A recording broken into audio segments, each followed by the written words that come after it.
Hey guys, welcome back to the channel. This is a story about what if Godlike Naruto is denied a promotion. Before I start, please support for more amazing content, and do consider subscribing to my channel and share this video with your friends. This is written by SlyFox2 and link in description and support writer. Let's start the video. Chapter 1. The snake you know, the snake you don't. The forest of death looked like a war zone. The two boys watched as their third teammate had a duel with an S-rank noob. They knew it was hopeless. Even the most prodigious in the shinobi world rarely reached this level by the age of 12. There was no shame in his defeat, it was inevitable. Even if they all had attacked, nothing would have changed, and only a pact between summoners assured their safety while damning him. They knew Naruto was different. He'd only been with them at the academy a short while as he'd opted to graduate 3 years early. But his push seemed to be more about how disliked he was by the instructors than any natural genius. However, 3 years of field experience is a gulf, and while they were still fresh-faced, even if more serious than the average rookie genin, they weren't battle-hardened like him. It was shown in his display where he demonstrated a level of kenjutsu skill they didn't know he had and was utterly ruthless, attempting to maximize every advantage, but it wasn't enough. Even when he called upon that potent and frightening red chakra, his kenjutsu style becoming more feral as a result, it still did nothing. He couldn't touch her, and she toyed with him until she'd gotten her satisfaction. But she was also, weirdly, complimentary and encouraging. 2 strikes, one to the stomach and another to the face hard enough to instantly concuss him, while also making him drop his sword, ended the ominous chakra cloak. She picked up his sword and approached him, grabbing the redhead by his neck. She whispered something in his ear and promptly stabbed him with his sword, channeling right chakra once she impaled him, causing the boy to scream. Their strongest member was done. They were surrounded by enemies and standing in front of Konoha's greatest traitor. Bleak was the only way to describe their situation. Nara-kun, Aburame-kun, come here please.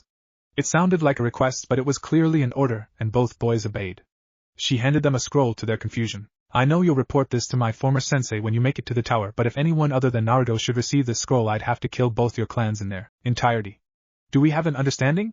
Both boys nodded while Shikamaru accepted the scroll. She departed soon after, and the boys collected Naruto and his sword, Shino opting to carry him on his back after they patched up his wound. They made haste to the tower and luckily ran into only light opposition, nothing the two couldn't handle. They arrived to the tower, greeted by their sensei, whom wasted no time getting Naruto to the medical center while having them debrief in front of the Hokage. He made his way up to the familiar gate guards. A team of 4 was now only 1, but he changed. His eyes were harder, and he was sporting a scar above and below his left eye. He was not happy to know right chakra delayed his healing ability, but was assured the scar would be temporary, fading in months. He checked in as was protocol and made his way to the Hokage tower to give his mission debrief. Given this was supposed to be a simple courier mission, lasting no more than a week, and it lasted a month and a half, it was of the utmost importance to know why, so the Hokage spoke to him immediately. Naruto gave the mission details, only the facts, and then presented the Hokage with 4 scrolls, 3 containing the bodies of his fallen comrades and the 4th the final words of the Chunin in charge. The old man quickly read over the final words of Chunin Yagami, taking a deep pull from his pipe. Naruto, do you know what is contained in this scroll? No, Hokage-sama. Chunin Yagami stated you deserved a field promotion for what you did on the island of Ishval. He said you were directly responsible for defeating Kushimaru Kuriere and Raiga Kurasuki. He said you even dealt with his initial bias professionally and have shown the qualities a shinobi needs to become a Chunin. How do you feel about that? I am honored by his words. As you should be, but unfortunately, I cannot promote you at this time. Of course he wasn't going to be promoted. People who'd graduated after him, done less than him, and were less skilled were promoted, but not him. Any questions, Naruto? No. I know you're disappointed, but it just isn't time to promote you. I had plans for you, Naruto, and you graduating early threw them off, but I will not abandon them. I want you to get closer to what should have been your graduating class. It is for the best. Do you trust me? No. Maybe I deserve that, but if you become connected with this upcoming generation of clan heirs, it'll go a long way in providing you political protection from those who'd want to see you hampered. Hampered like not being promoted when it is deserved. Like not being treated as a shinobi at all. There are those who would seek to weaponize you, and I don't want to see that. Then kill them. You're the Hokage, you employ an army of assassins. If someone is a risk to your rule, why not remove them? A lot of reasons, Naruto, the largest one being that's the path toward tyranny. It'd make Konoha be something it was never meant to be, but sometimes to uphold that ideal, I have to accept less than ideal outcomes for those that don't deserve it. As long as you can accept it, Hokage-sama. That's not what I meant, Naruto. Just understand, I'm not holding you back out of malice. If that's all, Hokage-sama, dismissed. When Naruto regained consciousness, he relayed all relevant information to the old man, including that his chakra felt chaotic. Fortunately, the application of a seal over his existing one was discovered and remedied. This allowed Naruto's wound to heal faster, and he was near 100% at the end of Exam 2 and the start of the unexpected preliminary matches. All 3 of the Soul Suna team passed. The fan user beat the weapons user from Team Guy. The puppet user bet some older Konoha genin that could dislodge his joints. The sand user defeated Kiba when the Inuzuka had enough sense to forfeit, and likely saved himself from being killed. Sasuke Uchiha defeated another older genin, one that could absorb chakra through touch. It was a fast match. Sakura Haruno and Ino Yamanaka had a match. It was long and seemed to offer some moments of self-realization for both girls, so that was cool. Niji Hyuga defeated his cousin, but it was harder than he'd suspected, and the boy seemed irate he didn't get to do more damage to his cousin. Choji lost to the sound genin Naruto prevented from attacking Kabuto. His two teammates defeated the others. Shikamaru knocked the girl out while Shino crippled the other boy. It was time for the last match, him versus Rock Lee. He'd heard about Rock Lee, unable to use Nin and Genjutsu but still passed, and given a team, at the behest of his Jounin sensei. It was difficult for Naruto not to resent the boy. Only by creating his clone technique did he manage to pass the ninjutsu portion of the graduation exam. No one was there to advocate on his behalf because he had too much chakra, but someone who couldn't mold theirs properly got the personal approval of one of Konoha's premier Jounin? It's one thing for life to be unfair, it's another for it to be a complete asshole about making it clear. Naruto normally didn't dwell on who got things he didn't. It was a waste of time, and with no ability to change it, it felt self-defeating and pointless. He wouldn't ignore the unfairness, but harping on it just wasn't useful. However, since his humiliating defeat, he's been in a sour mood. He knew he couldn't win. She was better than him in every way, and yet it still felt like his pride had been shattered. He didn't understand why. It didn't make sense. But it did piss him the hell off. Are fighters ready? The sickly proctor asked. Both boys give an affirmative response before settling into their fight stances. Lee in his Gukken stance, Naruto with his right hand on the hilt of his sword. Hajime, he said, and both boys sped toward each other. Naruto got the better of the exchange, rotating around Lee's punch and hitting him with his blunted sword thanks to seals in the neck with enough force to send him into the wall. Had the sword not been dulled, Lee would be dead. Naruto stopped, fighting his instinct to press the advantage. This is a Konoha nin, and he was hit pretty hard, so Naruto would allow him to give up as he may be injured or knocked out. To his mild shock and sincere annoyance, the green-clad boy got up and resumed his stance. Naruto sped toward him again, this time hitting him in the left shoulder with an overhead strike and kicking Lee in the stomach, sending him back into the wall. It was weird. While not his fastest, he could see that Lee could track him but couldn't move fast enough to counter. Take them off, Lee guy shouted, and the boy asked if his sensei was sure. The man gave him a thumbs up and Lee speed up to the balcony where the genin were observing. Naruto quickly put it together. The boy had been wearing weights and saw reason to change it. Before Lee could remove his weights, he was hit with another sword strike, hard enough to potentially break a few ribs, and was sent careening to the floor. Sorry, Rockun, but if you willing disadvantage yourself, I can't allow that to change. Guy's protege was on the ground, holding his ribs. The 3 attacks he's absorbed having taken a toll, but he refuses to back down. I won't let this end here. I will show. I hate to interrupt you, Rockun, but the only reason you aren't dead is because I haven't wanted to kill a fellow Konoha shinobi, Naruto said before biting his finger and running across the ceiling array on his sword, removing the barrier from the edge. You've taken advantage of that by not yielding and stepping on my mercy. Normally, I'd likely overlook it, but you've caught me on a bad day. This is your only warning. If you get up again, I'll come at you with the intent to kill. I won't give up, Naruto. I will show hard work can trump a genius like you, Lee said, managing to make it to his feet. Before he even took a stance, Lee was surrounded by cherry blossoms. Their fragrance was so alluring to the battered genin. It put him in a peaceful state, so peaceful he momentarily forgot he was in the middle of a fight. That is, until he heard a snap and the cherry blossom seemingly attacked him. Then Lee felt pain all over and fell to the ground in a bloody heap. Most of the genin saw what Lee saw, him being surrounded by cherry blossoms. The Jounin knew it was a genjutsu but didn't dispel it so as to not interrupt it for Lee. While he was distracted, Naruto sent a series of wind blades toward Lee, but it appeared as if the cherry blossoms suddenly grew sharp and attacked. Once Naruto dropped the illusion, all saw Lee cut at various spots on his body. The cuts weren't deep but were numerous and appeared to be quite painful. Naruto waited for the proctor to call the match when, astoundingly, Lee tried to get to his feet once more. Even in mind-numbing pain, the boy wouldn't give up. Many would find it admirable, more so foolish. Naruto found it offensive. Why? The redhead questioned. Because I want to prove I can become a splendid shinobi with nothing but taijutsu, Lee said, finally standing again. Naruto didn't know why, but this angered him. This wasn't his only chance at the Chunin exams, and even if the boy couldn't use chakra techniques, he could pick up a weapon. But more than that, he was being an asshole. Even if he won, what would it prove? That Naruto was an idiot for being merciful? Because until recently, almost no one gave a shit if Naruto became a splendid ninja. This toolbox had the nerve to call him a genius. What does he know about burnout tenketsu from performing an original jutsu? The research, the notes and diagrams. When something doesn't work, going back to the start, going back to chakra theory or what hand signs do. Figuring out the elemental manipulation exercises by himself? Doing all of that, and self-training his physical skills. The torn muscles in his legs trying to perfect the basics of his kenjutsu style. The cracked knuckles from improper punching technique. To be diminished as a genius, to be set up as this asshole's foil when all he'd known is hard work. It was infuriating. You know, they say a shinobi is judged not by how they live but how they die.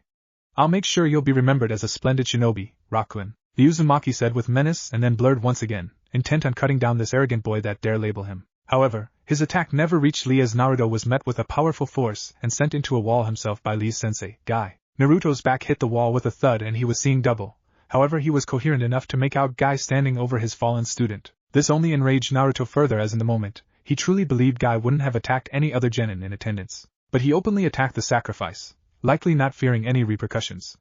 But that's where he was wrong. Getting up shakily to his feet, Naruto started to perform a sequence of hand signs, going a little slower due to the effects of his Guy's attack and his impact on the wall. However, the Hokage and Kakashi both knew what that jutsu was and with Guy distracted it could kill both his student and him. Hiruzen made to Naruto first, chopping him on the back of his neck, knocking the boy out. He had the candidates draw for their position in the finals, Kurenai drawing for Naruto.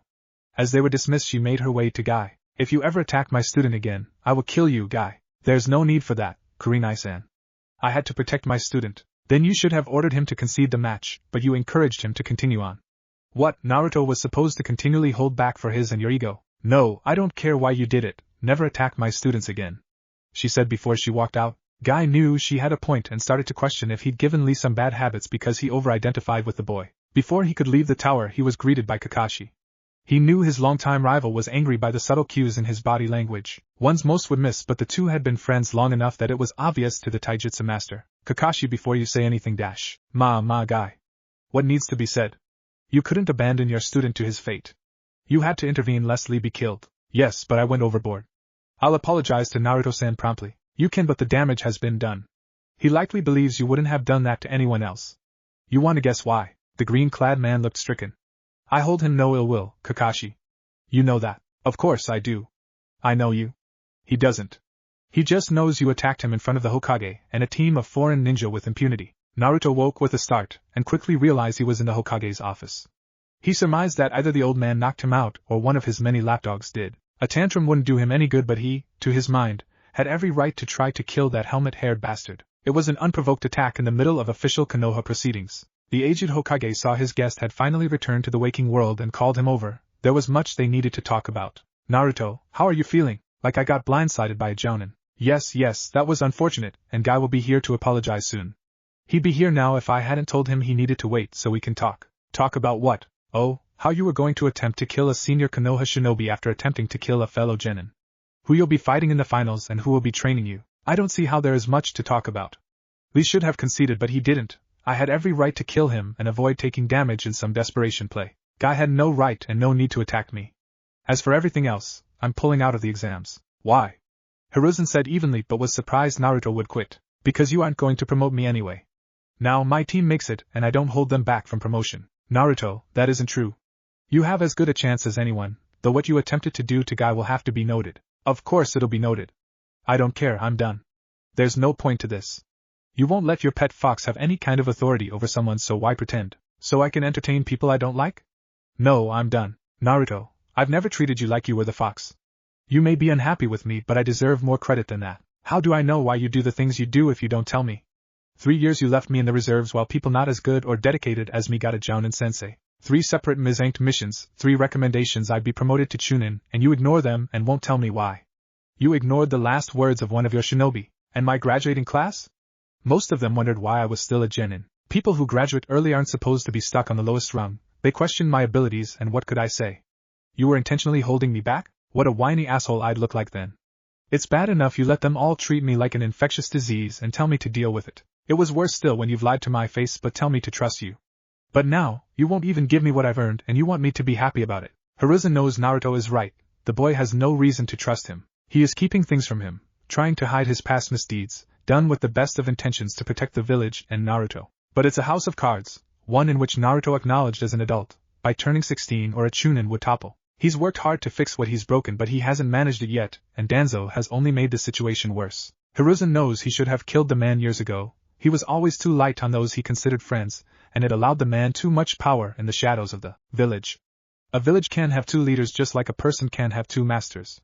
Something has to give, and it has to be soon. He wishes he could tell Naruto everything, make him understand his reasoning, but he can't. Especially not now, not when his former student has seemingly taken an interest in Naruto. If what Anko said is true, he is either in danger of harm or being lured away with honeyed words and false promises. He wouldn't acknowledge her potential tactics are a lot like his own. His heart couldn't take it. Naruto, don't drop out of the finals. You have a chance. Promotions are selected by committee. A committee of people that probably hate me? Or won't go against you? No, I don't see the point. Not everyone is against you, and this is your best chance to get promoted. Even the daimyo has a say if he so wishes, if you're impressive enough. Fine. Naruto relented but in no way believed the lying old man. Good, now I've arranged for my student to train you so you'll be safe. I don't know what Orochimaru wants, but it is paramount she not get it. Tsunade is going to train me? He said somewhat hopefully. No, Jiraiya. The smut peddler? Not interested. Naruto, he trained a yandere, and is powerful in his own right. You can learn a lot, but I don't know him. If protection is an issue, I'll go train in my summon's realm. I had some things I wanted to work on anyway. Naruto, you will train with Jiraiya, that's an order. Hiruzen said sternly, causing Naruto's eyes to narrow. Hi. Good, now let's resolve the guy issue, and you can be dismissed for the day. After his meeting with the Sandame, Naruto headed to an isolated training ground, one he's used for years. He was curious what the missing Nin would give him and why. He also wanted to be sure that should it be a trap it'll only affect him. He may dislike a great deal of Konoha residents, but he doesn't want them dead. Mindless slaughter isn't his deal. He activated the seal on the scroll and read the contents. He immediately recognized the handwriting. It was the same handwriting of the scrolls he would periodically receive with advanced material he couldn't get from the shinobi library. Never any specific techniques, just theory or helpful hints. He always assumed the scrolls came from a Konoha shinobi that couldn't reveal themselves, but if it came from Orochimaru, what does that mean? The scrolls, outside of the guidance of the Panthers, were the greatest sources of help in his development as a ninjutsu inventor. He couldn't understand why she'd help him. This felt like the old man. A game was being played but he didn't understand the rules or how he fit in. He was just at the whimsy of others and he hated that feeling but didn't know how to break free of it. He decided to just look at the material. True, he needed a plan but it wasn't going to come to him now, so he'd focus on something he could do. The scroll listed a technique, the impure world reincarnation, which was created by the Nidame. It can bring souls back from the dead but requires a live sacrifice and genetic material from the one you wish to bring back. Enclosed in the bottom on the scroll was another sealing array, one for storage. He unsealed the contents to find 2 vials of blood. This was beyond creepy. The vials themselves contained a note, and he could only dread what the lunatic snake summoner had written. Those with power create boundaries to hoard and safeguard their power. Those without power stay within the boundaries to stay in favor of the powerful. Freedom is pushing against and through all boundaries, allowing your ambition to be your only master. Chakra is poorly understood but the potential is limitless. However, our understanding is hampered by what many would call profane or forbidden. Most shinobi are content to live in ignorance, to have a child's understanding of the very force they depend on. But I saw something different in you, a desire to understand like I have. That is why I've helped you and you've yet to disappoint. I chose to ignore decency and ethics in my desire to understand this energy and our world. I walked in the darkness without a single regret. But I want to see how far you can go while in the light. This technique is powerful but it is not perfect. You may want nothing to do with it, you may find it offensive, so I've given you an extra incentive to improve upon it in your own way. The Sandame has withheld many things from you, not just your status as Jinchuriki. If you want to know more about your past, about your clan, then the blood contained in these 2 vials will do it. Just remember, keeping people ignorant is not a method of protection but control. Don't let anyone control you. Break free of anything that holds you back, burn it down, and kill it if you must. I look forward to seeing how far you get by month's end. It could be a lie, he says it but doesn't believe it. He needs to know what these people know, but he can't sacrifice people. Not even to know more about his origins, but she was confident he wouldn't have to. He needed to focus on this, but with Jiraiya training him it is going to be difficult. The sensei of the yandere must be a real taskmaster. No, he wasn't.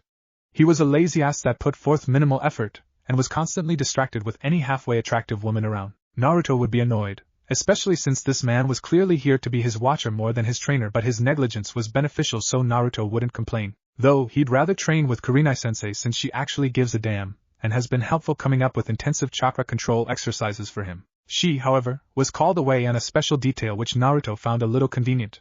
So, he was stuck with this idiot as a trainer. What were they working on? Initially it was going to be summoning until Naruto informed him he already had a contract. But he was insistent Naruto sign the Toad contract too, so the Elder Toads and Bagheera, the boss of the Panthers and Naruto's personal summons, were hashing it out, so nothing more to do there. Drawing down the Biji chakra? He can already do that, and how can a non-Jinchuriki that has never trained one help him? So, the last project was the Rasengan, the Yandame's personal jutsu. It would be useful as an attack jutsu and helping him in perfecting pure shape manipulation. It was also a decent chakra control exercise. He was still on the second step after 2 weeks, not because he couldn't go farther but he was slow playing Jiraiya. No sense in doing this faster than necessary. Naruto practiced it while he sent an overcharged shadow clone to the Panthers to unravel the impure world reincarnation. The key to Naruto's understand of the jutsu was to remove the mysticism from it and think of it as a chakra exercise. A soul was not being called back. Yin chakra was. The genetic material was a bridge. It contained both the yin and the yang chakra of the person being returned. The sacrificial body was for the additional yang chakra. The seals not only called back the yin but helped convert the sacrifice's yang into a compatible half of the returned person's yin, making it reminiscent of their true chakra imprint. This also, somewhat explains, how they can repair the damage. The pure yin chakra is constantly creating or recreating their form. So, Naruto reasoned, he needed a vessel of as pure yang chakra he could get. This meant attempting pure yang release. There isn't much written on it. What he could find states that some have a natural affinity for it but are unaware and chalk it up to other things, like those gifted with yin release make excellent genjutsu practitioners. It can be trained but it starts with being able to separate the yin and the yang within one's chakra. Some accomplish this through visualization, seeing the yin and the yang emerge from various points and calling upon one source or the other, and with no other known method. Naruto opted to try it. Success has been varied. He knew without Kurenai-sensei's previous help he'd have no hope of accomplishing this, but now that his chakra control was better, his flow almost calm, he could focus it enough on separating the most basic elements from each other. Truthfully, if he didn't have this deadline, given to him by Orochimaru herself, he'd probably be doing better. He isn't very calm as he has too many questions and he believes figuring out an ethical impure world reincarnation will help get them answered. But even if it does, what does it all mean? She made her way through the forest at a clipped pace. Being late was not an option. It was never an option. Also, the sooner she got there, the sooner she got this over. She doesn't know how to feel about her master as gratitude often wars with low-level terror. No time to think about it now, she reassures herself. All she has to do is give her report and continue on with her day. Even if the guilt becomes suffocating, she chose her path. She arrived at the designated meet and waited. There was no point in trying to find her. She'd reveal herself when she was ready. And she appeared right behind her. She was impressed she managed not to jump in fright. Immediately she began kneeling, as is expected of her, causing the woman to laugh before speaking. So prompt, as usual. Hi. Well, what do you have to share with me? He is being trained, poorly by Jiraiya and appears to be unhappy with the arrangement. Jiraiya seems more like his watcher than his sensei. The woman nodded at those words. What else? Every morning before his workout he sends a shadow clone with approximately half his chakra somewhere with a panther summons their realm. He must have his shadow clone training in secret so not even Sarutobi can spy on him. Clever boy. Is there anything else? Once he's done training with Jiraiya he practices his kenjutsu, does a light workout and then heads home. There he does research until several of his summons meet with him. I'm assuming they are performing surveillance of his competition. I scouted the other finalists. All but Shino-kun and Shikamaru-kun have subtle but unnatural shadows following them, and none have appeared to notice. Kakuku, you've done well. I want you to cease your surveillance. It won't be necessary any longer. But what? I thought you'd be relieved to no longer have to spy on him. Don't tell me you're nursing that silly little crush. She asked, but her subordinate didn't answer. You are? TSK. You know that can never go anywhere, yes? Even if you were to turn his head that wouldn't end well for you, yes? Hi. She said through gritted teeth. Don't be glum, you'll get what you truly want. Just forget about Naruto-kun. Hi. Good, you are dismissed, Hinata-chan. Jiraiya, how is he doing? He's getting it faster than I did. Why isn't he a chunin yet? He has the mission record for it. We've been over this. I won't always be here to protect him. He needs allies and ties to the village. He has startling little and I've long since alienated him. No one who has graduate early has ever been sent to the reserves, so I can't imagine why he took that as an insult. He wasn't supposed to be allowed to take the exam if there was a reasonable expectation he could pass. Irika and Mizuki assured me he couldn't do the clone jutsu. With his chakra levels he'd never be able to with what they teach in the academy. Tell me, sensei, why I should be happy with you setting my godson up to fail. I would have taught him another clone jutsu at some point, but him failing the exams outright would have made it possible to put him on Kakashi's team. You were going to make him the dead last to satisfy Minato's brat? You manipulative bastard. Is this why you've had me stay away for so long? So, I couldn't see the strings you were pulling? Enough, Jiraiya. You were needed out there. As of now, Naruto has very few connections to the village. He seems to like his teammates and his sensei, but they've only been together for 6 months. That's hardly enough time to sway him should he decide to leave. He wouldn't leave, he's no traitor. I hope you're right, Jiraiya. It was 3 days before the finals and Naruto had finally done it. It'd take some time to perfect it, even more time to develop his yin release, but as of right now, he could perform purely yang jutsu, and it was time to attempt the impure world reincarnation. He got time off from Jiraiya once he demonstrated you could perform a completed Rasengan, which he has to admit is a damn fine jutsu. He was in an isolated clearing in the Panther realm, and had a barrier erected just in case things went poorly. He had contract seals at the ready but didn't want to put the control seals mentioned in the scroll. He took some deep breaths, calming his nerves. Yang release, Shadow Clone Jutsu Naruto said, then started the ritual for the impure world reincarnation. Once he was sure he had it complete, he performed the hand signs and whispered, summoning impure world reincarnation. Naruto didn't have to wait long for the jutsu to take effect, as each of his Yang clones were encased in an ethereal glow. Soon, both started to change their shape, taking on the forms of those called back. Naruto was shocked to see two women with hair similar to his, though either had his blue eyes. Both women looked confused, as if a haze had yet to be lifted. They noticed each other first, both shocked. Mito-sama / Kushina-chan? Both questioned before they looked at the boy before them. Mito was silent and confused. She had no clue who this whiskered-cheeked boy could be, but in her peripheral vision she could see Kushina trembling, as if trying to not cry. Sochi? Is that you, Naruto? Where are we? This doesn't look like Konoha. I'm Naruto and this is the realm of the Panthers. My summons, but what do you mean, Sochi? Naruto wasn't dumb, but after being denied information about his parents his entire life, the idea that he just brought his mother back was unbelievable, though the woman hugging him fiercely was quickly putting his disbelief to rest. It was sad, but Naruto couldn't ever remember being hugged before. The feeling was indescribable. I'm your mother, Naruto. Didn't Hiruzen tell you about Minato and I? How has your life been? She blurted out, finally releasing him. The old man said he didn't know who my parents were. My life, I was a pariah growing up. Not even my academy instructors liked me, so I graduated early, at the age of 9. The old man didn't put me on a genin squad for 3 years. Naruto explained before something clicked. Wait, Minato?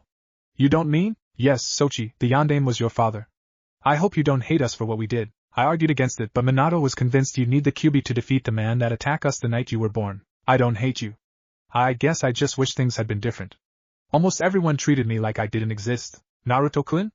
Mito spoke. She hated to interrupt this moment between mother and son, especially since Kushina must have died almost immediately after giving birth, given how weak a Jinchuriki seal becomes during childbirth, but she needed to know how he brought them back. She was familiar with Tobirama's abomination and lonely childhood or not, she couldn't accepted someone being sacrificed to return them. Hi, did you perform the Edo Tensei? Hi, Sochi, no. You can't just sacrifice people. I didn't. I used a shadow clone made with Yang release. He quickly explained. Oh, that was very creative. My Sochi is a genius, Mito-sama. Actually, I'm not. I just work really hard at and don't give up. Nothing genius about that. I don't know about that, Naruto-kun. Tobirama never came up with this, and he invented both jutsu. Seems obvious in retrospect, but the best insights do.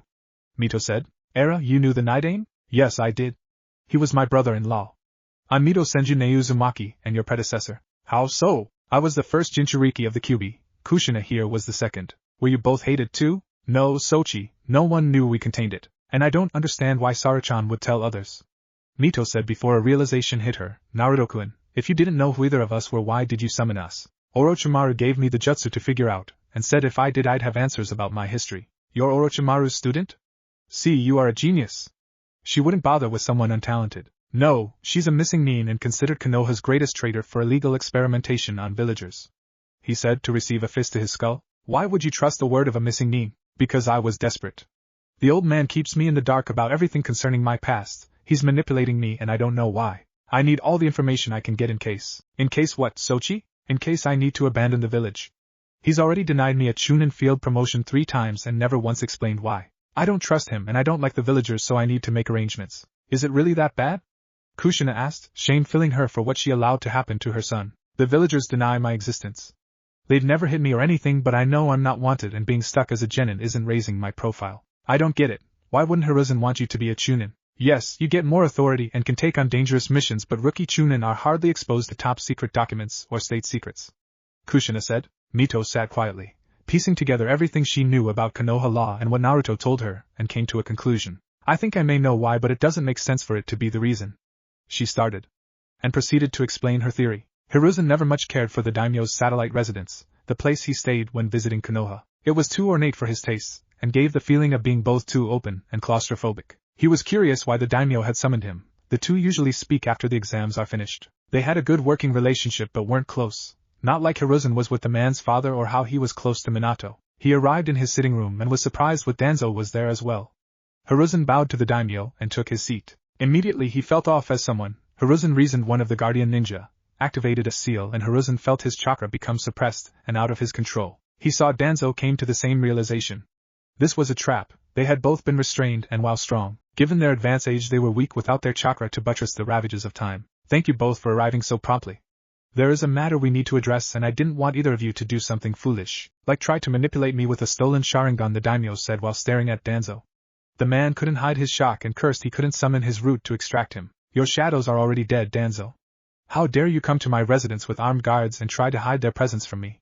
Foolish old man. Hiruzen, you've allowed this relic to become arrogant, among other things. What do you mean, Daimyo-sama? Oh, all will be explained, but first I need to tell you a story. A little over a year ago, Tsunade paid me a visit. She actually requested an off-the-books meeting as she needed what was discussed to remain a secret between her and I.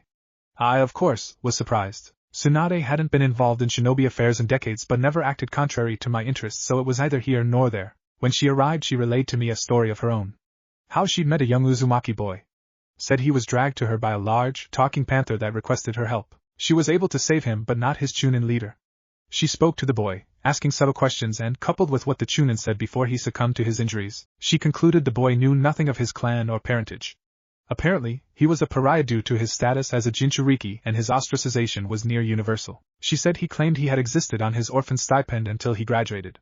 Now, that confused me, because he would be a clan heir, and in Fire Country when one is the last of their clan they are provided housing and are given a generous allowance from their clan funds, while said funds are managed by the financial advisors I select to make sure they are not cheated. Tsunade had no reason to lie to me, but I couldn't just act on her word. She understood and only requested I perform an audit into Kushina and Minato's finances and anything else I could find out about Naruto. She gave me a blood sample and said if I should get any genetic material for either Minato or Kushina, she'd happily run the tests to prove he was indeed their son. It didn't take long for the auditor to find the accounts had been tampered with, funds extracted illegally. It did take the auditor a while to trace where the money went for each large withdrawal, but he did it. Imagine my shock when the two who'd stolen from Minato and Kushina were you and Danzo. Those assets were primarily Uzumaki assets, and that account should have been frozen until a verifiable Uzumaki came to claim them, since Minato and Kushina had no living heir. Next was getting the samples needed for the DNA test, but I did and immediately summoned Tsunade back to run the tests. Imagine my shock when she confirmed her suspicion. I, of course, then ordered a quiet investigation to Naruto's life. And shocked I was again. His status as a Jinchuriki announced by you, but some flimsy law telling no one to talk about it. Him receiving almost nothing but scorn and having to live in near poverty conditions when he should have had a comfortable existence. And then to see you deny him a promotion in order to avoid being discovered. You thought if he never made Chunin you'd never have to give him his full inheritance, and it wouldn't trigger the automatic review I've instilled? Why, Hiruzen? Why all of it? Why did you lie to me? Why did you ignore my laws? Why did and do you allow this demon in human flesh to run circles around you? Have you grown so weak you simply cannot perform the tasks required of an Hokage? I lied about Naruto's heritage to protect him. The village was weak, weaker than it had ever been after the Kyuubi's rampage. Then why not send him to the capital? I could have protected him, and made sure he'd be healthy and happy. I, initially, believed the villagers would get over their pain and see Naruto for who he is. And the money, why did you steal from Naruto but deny him what he was entitled to? Same reason. We were in a terrible financial situation, especially so soon after a war. The civilians were demanding a say in governmental affairs since they were going to be providing a bulk of the money required to keep us solvent and functioning. My old teammates were pushing me to accept, no doubt for their own reasons. I need a quick infusion to take their leverage away. I'm not proud, but if I had allowed some sort of civilian council, imagine how worse things would have been for Naruto. You could have come to me, Hiruzen. I didn't really know you then, Daimyo-sama. I couldn't assume you wouldn't diminish my authority as well. So great is your concern about your authority you do nothing to curb Danzo's excesses? I can't justify that. I used to say he was doing what he thought was right for the village, but I was just too soft, and he only cared about his own power. That's a lie, Hiruzen. Everything I do for a more powerful Konoha. Sure. Even pilfering the corpses of dead Konoha ninja. Understand this, Danzo, you won't be leaving this office alive. I won't allow a monster to exist in my country. As for you, Hiruzen, after the Chunin exams you are to vacate your office immediately. Have Jiraiya or Tsunade replace you. Even get that Kakashi brat to do it. I don't care, but you are not fit to be Hokage any longer. You will, however, confess everything to Naruto, and then I will try to salvage what I can. God help us if the boy hates you and all of Konoha enough to turn traitor. Daimyo-sama, I'll step down. You're right, I'm not fit to lead the village, but don't tell Naruto. Orochimaru has taken an interest in him, and this may push him into her clutches. We don't want that. No more delays. It's bad enough you ignored my law, and I know this isn't the only instance, as I only have to go to the Hyuga compound to see an example of forced servitude, but I'll be clearing that up after the exams as well. No, Naruto will be told everything and given the promotion he so richly deserves. I am so ashamed of you, Hiruzen, and I imagine Minato and Kushina are as well. The stadium was packed and brimming with anticipation. All contestants but one were present, but Hiruzen couldn't focus on that. His mind had been elsewhere since he was stripped of his position, even if it hadn't been made official yet. He was ashamed of how far he'd fallen, of the lies he told to others and himself. He had soothed his conscience by assuring himself he'd done what was best for the village, but that wasn't the truth. The daimyo even mentioned how his asymmetrical alliance with Suna was starving the village, and how it was making Raza desperate. The daimyo took it upon himself to speak to his Wind Country counterpart to make sure Suna got enough funding. Hiruzen was creating an enemy, one with motive to attack them, and the exams would have been the perfect time to do so. He'd lost a step both mentally and physically. It was time, he realized. It had long since been time. He sat awaiting the arrival of Raza and this new leader from Oto when he watched the two arriving together, chatting as if they were old friends. As the two sat beside him, Raza offered his greeting and Hiruzen returned it, formulaically. But when he heard the leader of Oto speak, his blood ran cold, and he was about to summon his ANBU and attack when she stopped him. International law, Sarutobi-sensei. You attack me now and you'll be sanctioned by other villages and nations, kukuku. She was right. And not only that, but if he did attack her now there would be untold casualties, and he couldn't allow that. He'd have to tolerate his wayward student for the time being. Hiruzen wasn't the only person hosting a Sannin, as the fire daimyo was sitting beside Tsunade, both wanting to see how Naruto would do as well as be on hand when Hiruzen tells him the truth. Alright you lot, the rules are the same as they were in the preliminary round. Hate stated to be interrupted. What about Sasuke and that Dosa guy? Shikamaru asked. Dosa had to pull out due to injury, he said, looking at Naruto, and if Sasuke doesn't show up for his match he'll likely be disqualified. Now if there are no more questions all exit except Niji Hyuga and Naruto Uzumaki. Hate watched as the other genin left, and walked to the center of the stadium battleground along with the first two fighters. He announced the two and then called a start to the fight and watched as either boy moved. All was quiet as the audience watched the Hyuga prodigy stare down the bane of Konoha. The redhead had changed his clothes for the finals, ditching his normal blue pants, blue shirt and orange hooded vest for black hakama, tied at the ankle with blood-red tape, a black sleeveless shirt with extra material at the neck for a Kakashi-esque face mask, and a black ko-sode, with a chainmail mesh sewn into it. It was finished with an obi, the same color as the ankle tape, and kept his sword to his side. He let his spiky hair rest on his shoulders, just past neck length. You should give up, Uzumaki. Winners and losers are chosen at birth, and you are a loser. Niji started, only to see Naruto have no visible reaction. You may have graduated early, but clearly Hokage-sama saw you as a failure. Why else would you have been denied a genin team and chance for promotion for so long? He hissed, confident this would get a rise out of his opponent. He was surprised when it didn't. He decided if he couldn't get a rise out of the boy he'd initiate the attack and finish things quickly. He pushed off the ground and aimed a palm thrust at Naruto's chest, hitting the redhead flushly. Niji smirked until he saw the Naruto he hit flare briefly and then puff into smoke. He was confused why Naruto would send a clone to fight, and then have said clone unable to do anything. He heard footsteps behind him and turned to see another Naruto, maybe the real one, approach. He got ready to attack but halted when the boy spoke. Niji, look at the hand that struck my clone. He said, and Niji did just that, only to see a sealing array on his hand, going up his forearm. That's a localized explosive array. It'll take your arm off at the elbow and likely end your career. Concede now and I'll remove the array. Don't, and you lose an arm. Niji was stuck, unfamiliar with indecision.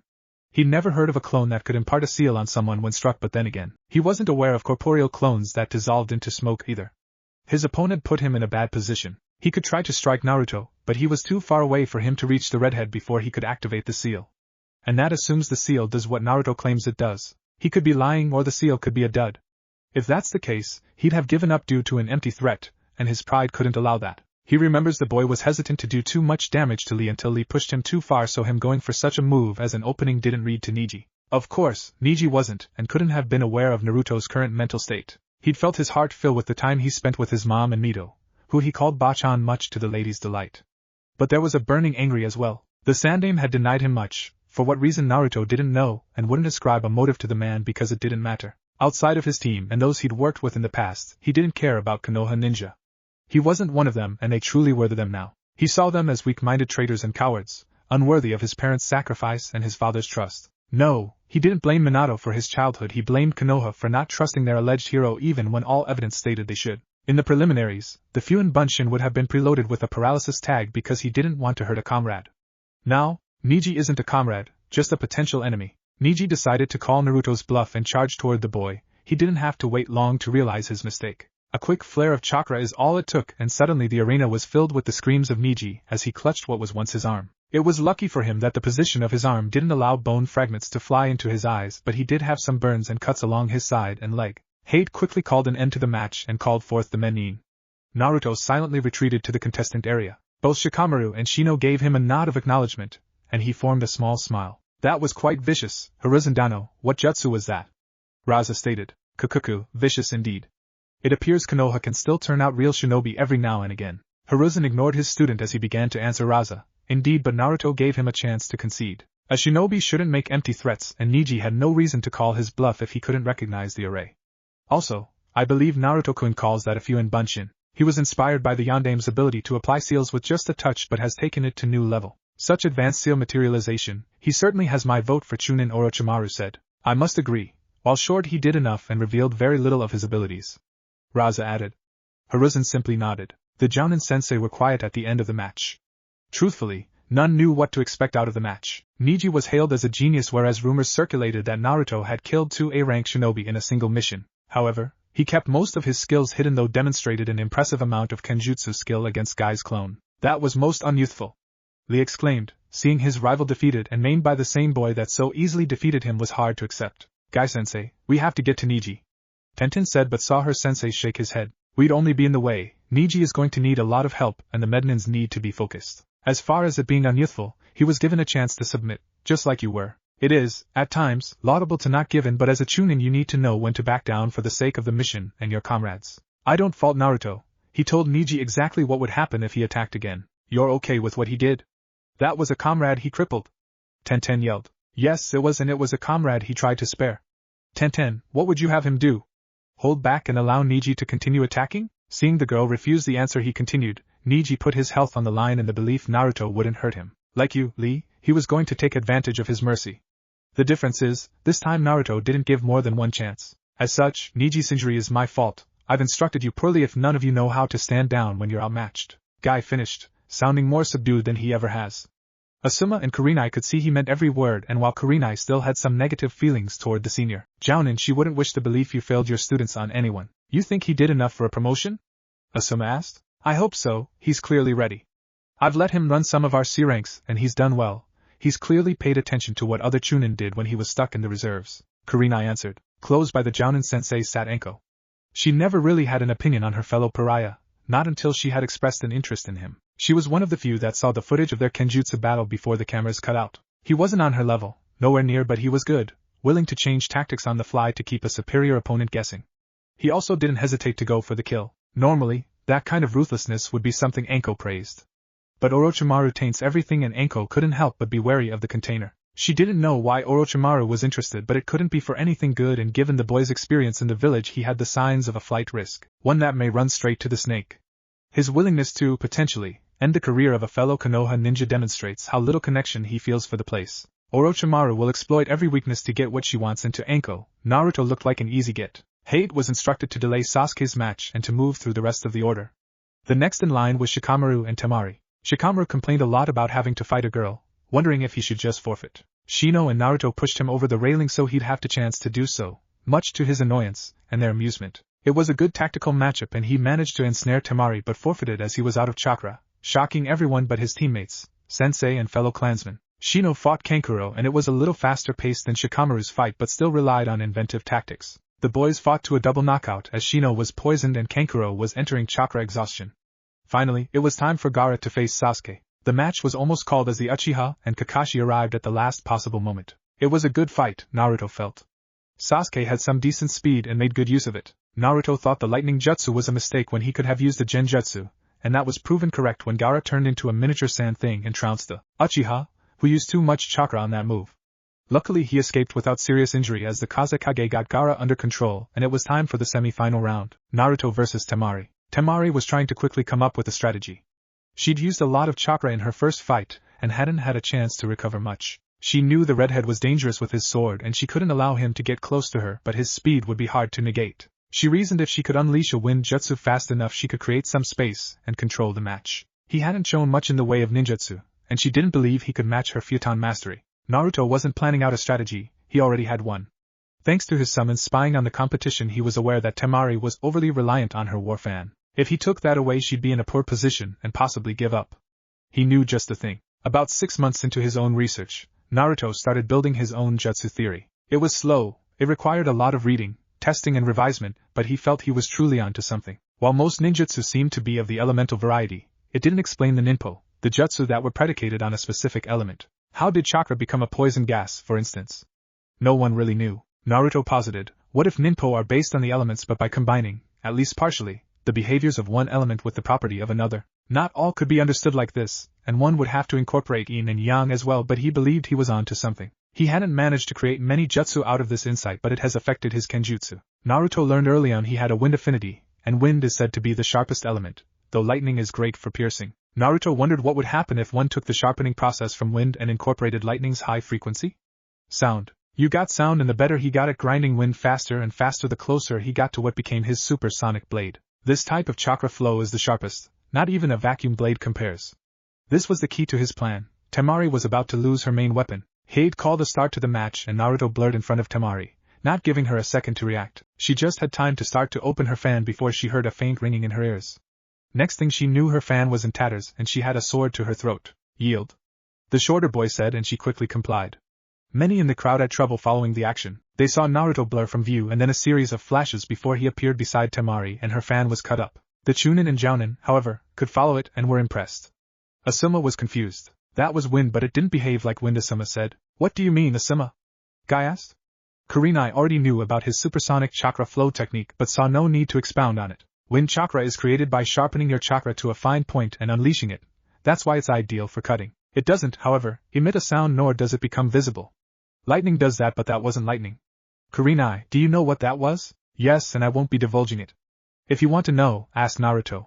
It was one of his creations. So, he really does create his own jutsu? Asuma asked, surprise in his voice. Yes. How many? I'm not sure. He said most were just supplemental things that better versions of already existed, but he's got some impressive ones as well. Almost got introduced to one. Hi, Hokage-sama informed me that in my distracted state I may not have escaped unharmed. Whatever that was, I need to learn it. I'll see if I got something to trade. Asuma said, only caring about the wind manipulation. He hadn't seen anything innovative involving wind chakra in years, especially not chakra flow. He need to know how to do that. Kukuku, I think that was just a bad matchup for Temari, Razadano. I agree. But she appears too reliant on that fan. Definitely Chunin material, but I'll have to work with her on that. The Uzumaki's sword skills are impressive, and he's fast. He must have been training his speed and sword techniques for several years to be at that level. Hi.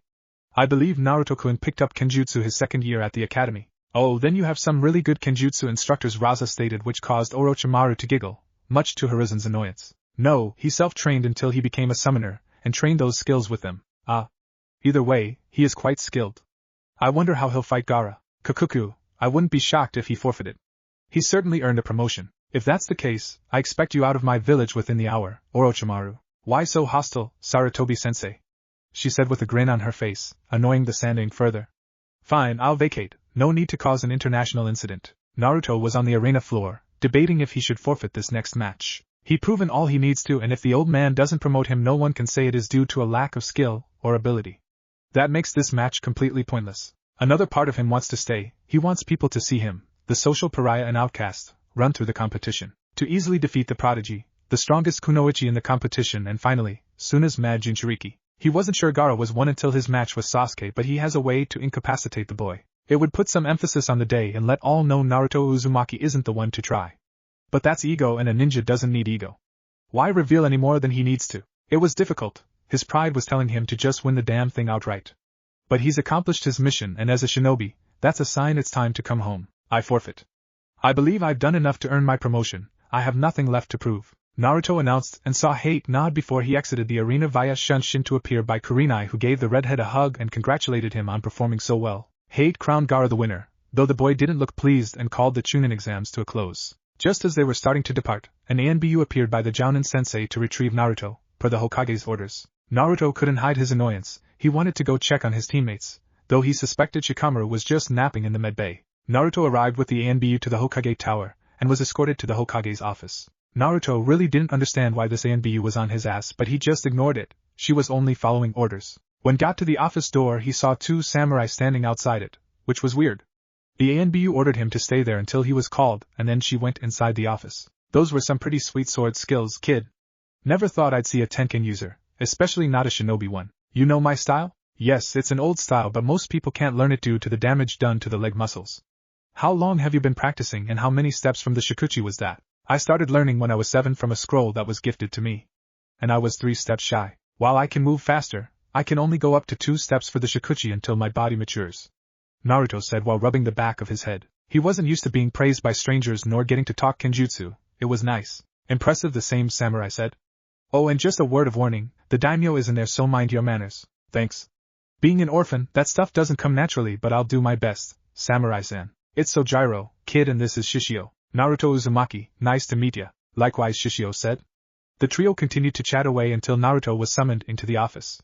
Upon entering, Naruto saw the old man, surrounded by his advisors. Jiraiya and Tsunade were both there. He shot her a quick smile, but sitting to the side of the office was, he assumed, the daimyo. He bowed deeply to the man, and shot a quick one to the old man.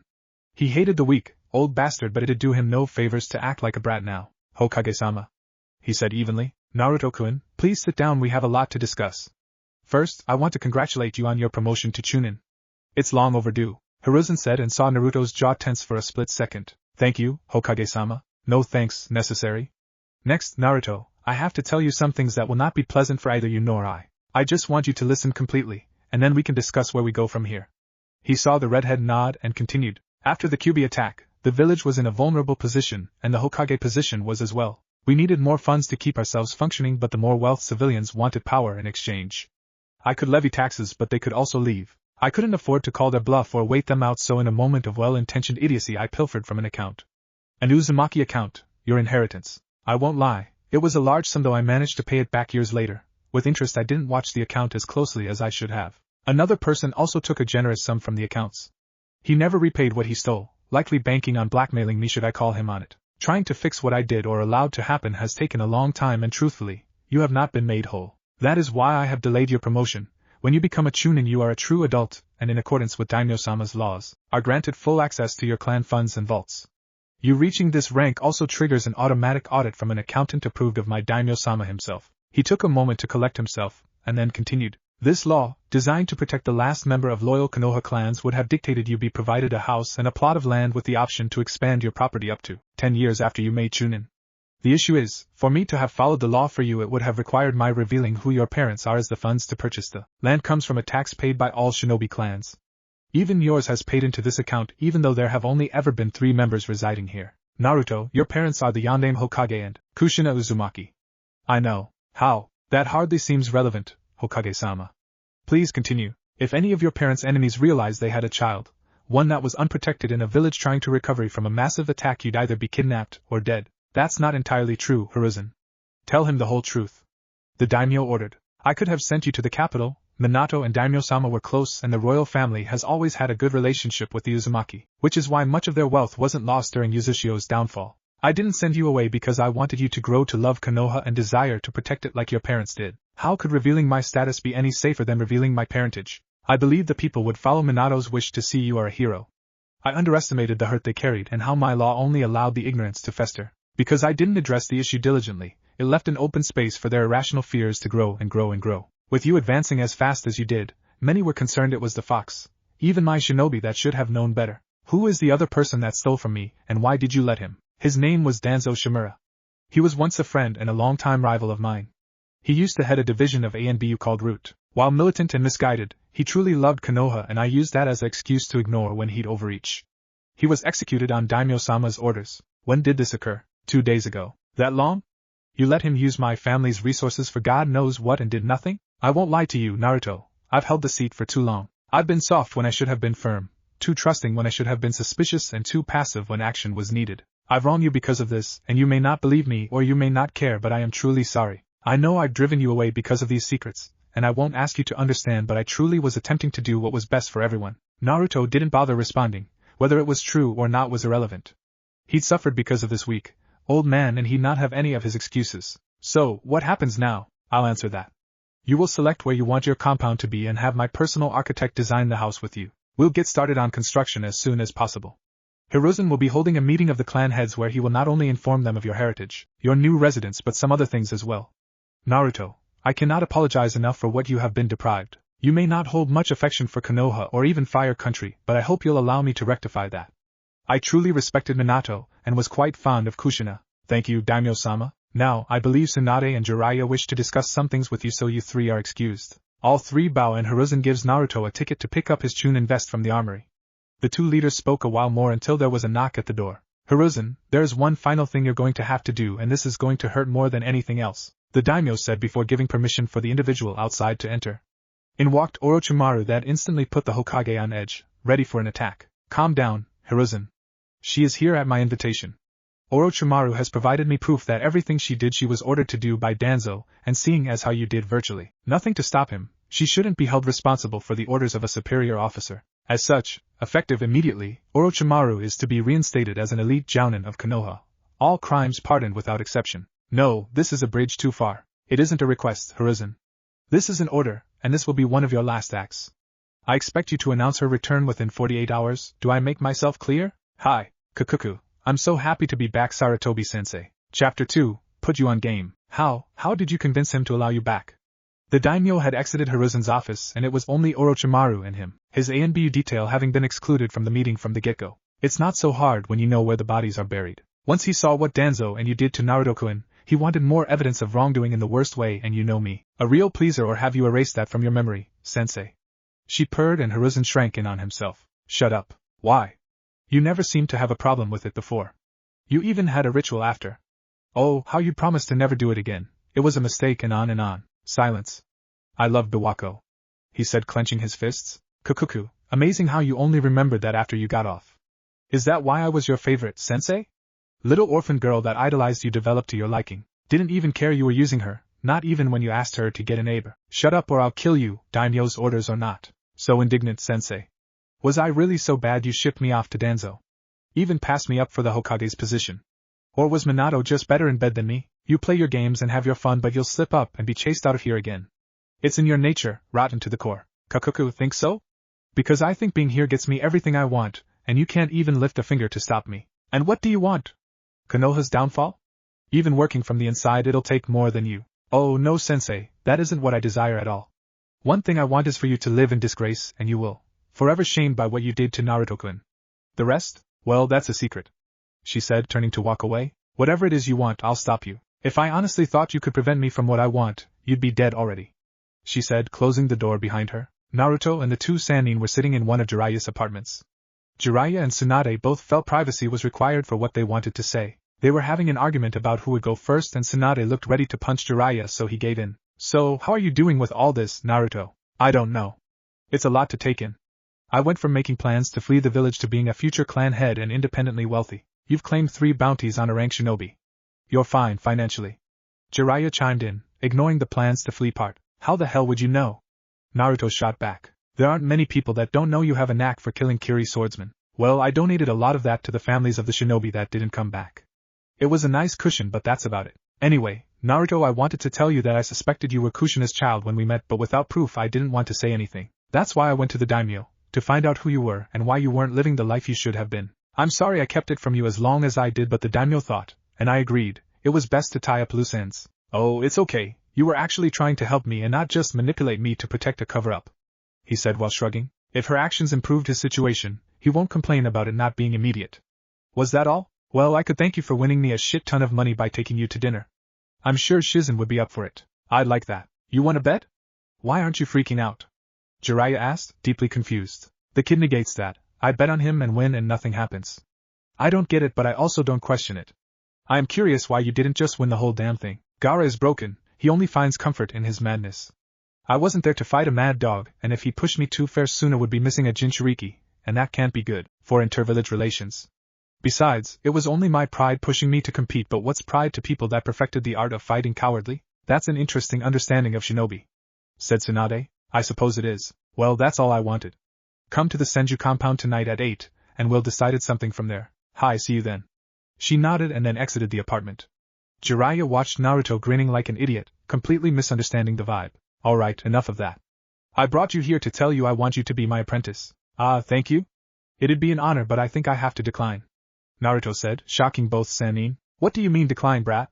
Do you know how many people would kill to be in your position? And how many of those spent a month training with you? I'm not saying your approach has no merit, but it doesn't work for me.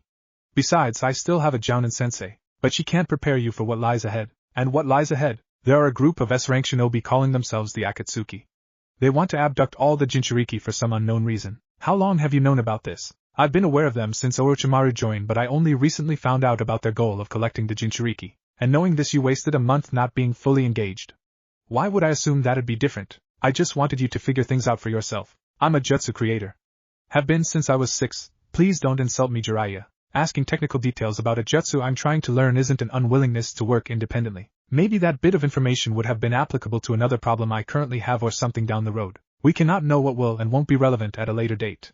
Your refusal to do anything more than explain the steps, once, and then scope out women was borderline negligent. Alright. I could have been a bit more helpful, but I was testing your determination. I was hunted for 2 weeks by 2 of the 7 swordsmen. I've proven my determination. Your resolve? I killed both of those swordsmen. Iron will. Fine, Gaki. What do you think I could have done differently? You could have worked on my taijutsu. Is it bad? Isn't it telling you don't know? Now, I wouldn't call it bad. I trained in the Panther's preferred style, but facing with different, more experienced opponents would be helpful. My first instinct is to go to my sword or ninjutsu. I can end fights fast that way, so my taijutsu skills aren't as sharp as those are. You seem awfully aware of your flaws. No reason not to be. As far as your offer, I need to think about it. Is that okay? Sure, brat, but don't think too long. No problem. Well, I need to go see my teammates, later pervy sage. Don't call me that, brat. Contrary to shinobi stereotype, Naruto didn't hate hospitals. He hated the smell, but who would enjoy the smell of disinfectant? Since he cultivated a joy of reading early on, anytime he wound up in the hospital due to injury he'd just relax and read. Because he didn't make himself a pain and was actually a good patient, the hospital staff was weirdly accepting of Naruto. They didn't care or whisper behind his back, he was just a normal boy with abnormal hobbies. So when he heard, "What are you doing here?" he didn't take it as an insult or expression of animus. "Ano, Saito-sensei, I'm just here to visit my teammates." "That had better be why. If I have to treat you for Tenketsu burnout one more time, I'll wring your neck," the brunette said. She was the first person to ever treat Naruto when a right unjutsu got away from him. She fussed over him more like a mother hen than a doctor, but it was nice, if unusual for the redhead. "I heard you kicked ass, Naruto." "I did okay, won my first 2 matches but forfeited during the final." "Good, you aren't one of those battle junkies looking for stronger opponents or some such nonsense." "Nah, I'm too lazy for that.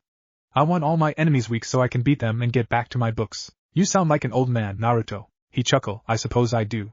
Would you happen to know where Shikamaru Nara and Shino Aburame are?" "Actually, I do. They are in the same room since Shikamaru is faking. Just go down this hall, and it's the last door on the left." "Thank you, Saito-sensei." "No problem, Naruto. Just stay out of trouble or else." Hi, he said before traveling to his teammate's room. Once he arrived, he saw an unexpected sight. Shino staring off into the void, likely having a discussion with his allies while Shikamaru pretended to sleep. For a notoriously lazy boy, he pretended to sleep a lot. "Hey fellas, troublesome." That resulted in Naruto gaining a tick mark. "Hello, Naruto-san." No matter how many times Naruto tells Shino he doesn't have to be so formal, he is anyway. So, he's given up for now. "You feeling better, Shino?" "Yes, my allies were able to neutralize much of the poison. I am only here as a precaution." "Thank you for your concern. Of course, we're teammates." "What about you, Shikamaru? Still pretending to have chakra exhaustion?" "Not all of us are walking chakra batteries, you troublesome redhead." "You're troublesome, team." "No, you are." "I used to think blondes were the very height of troublesome, but I was wrong. I actually talked to my dad about it, and he gave me a knowing look." "You clearly descend from troublesome people." "You goddamn right I do. My name might mean Maelstrom, but I'm an eternal flame, baby." "Databeo. Oh, Kurenai, your cute little students are so much cuter than mine." "Want to trade?" a voice from outside the room said. "They are downright adorable, Kakashi, so I think I'll keep them." At being caught in their childish moment, Shino adjusted his glasses, Shikamaru muttered troublesome, and Naruto scratched the back of his head. "Well, just be careful around Naruto and right unjutsu, he isn't very good with them." Naruto immediately became irate, hair floating in distinct tails. "You suck at teaching right Databeo." "Oh, Naruchan, is this about the lightning puppy again?" Immediately his mood changed from righteous fury to embarrassment. "Shut up, you said you'd never bring that up." "No, I implied I wouldn't, but it's good to have embarrassing stories about rookie Chunin, it keeps them humble." "You got promoted, Naruto?" Kurenai asked. "Hi, the old man told me just a little while ago, but I don't think it means no one else has a chance.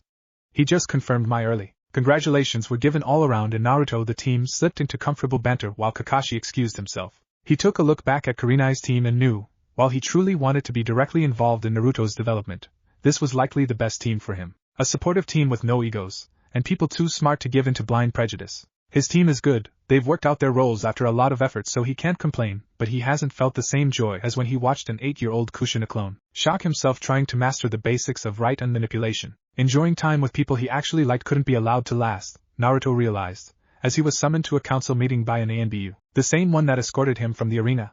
He didn't think the old man would go through with the inheritance stuff so suddenly, but he guessed it was better to just get it all over with. He assured his team he'd tell them all about it when next they met, and made his way to the meeting, not wishing to make a bad impression. Once he was allowed entrance into the room, he was greeted with the sight of the clan heads of the major clans of Konoha, from Aburame to Hyuga. Tsunade and Jiraiya were there as well, though Tsunade's presence did make sense as the Senju clan head. Even the old man's advisors were there. The leaders of the major clans were all looking confused as to why they would be there and, especially, why he was there with them. We have a lot to discuss tonight. Well, I have a lot to tell you all. I ask for no interruptions. First order of business. Many of you have suspected the truth but never outright confronted me. This allowed me to violate the clan survival act passed by the daimyo. Naruto is the true heir to the Uzumaki clan. His parents are Minato Namikaze and Kushina Uzumaki. He will be getting the domicile he has been entitled to his entire life along with full access to his clan's resources. He also has been promoted to Chunin. It was long overdue and the folly of a foolish, old man. As such, he will have a seat on the council or may choose a proxy. But that can be arranged another time, but for tonight, he will join us. Are there any questions outside of why I hide his heritage? I'd like to know if you're sure. Yes, he looks exactly like Kushina, but do you have proof he is Minato's son? Asked Hayashi. I'm not sure I take to your implication, Hayashi-san.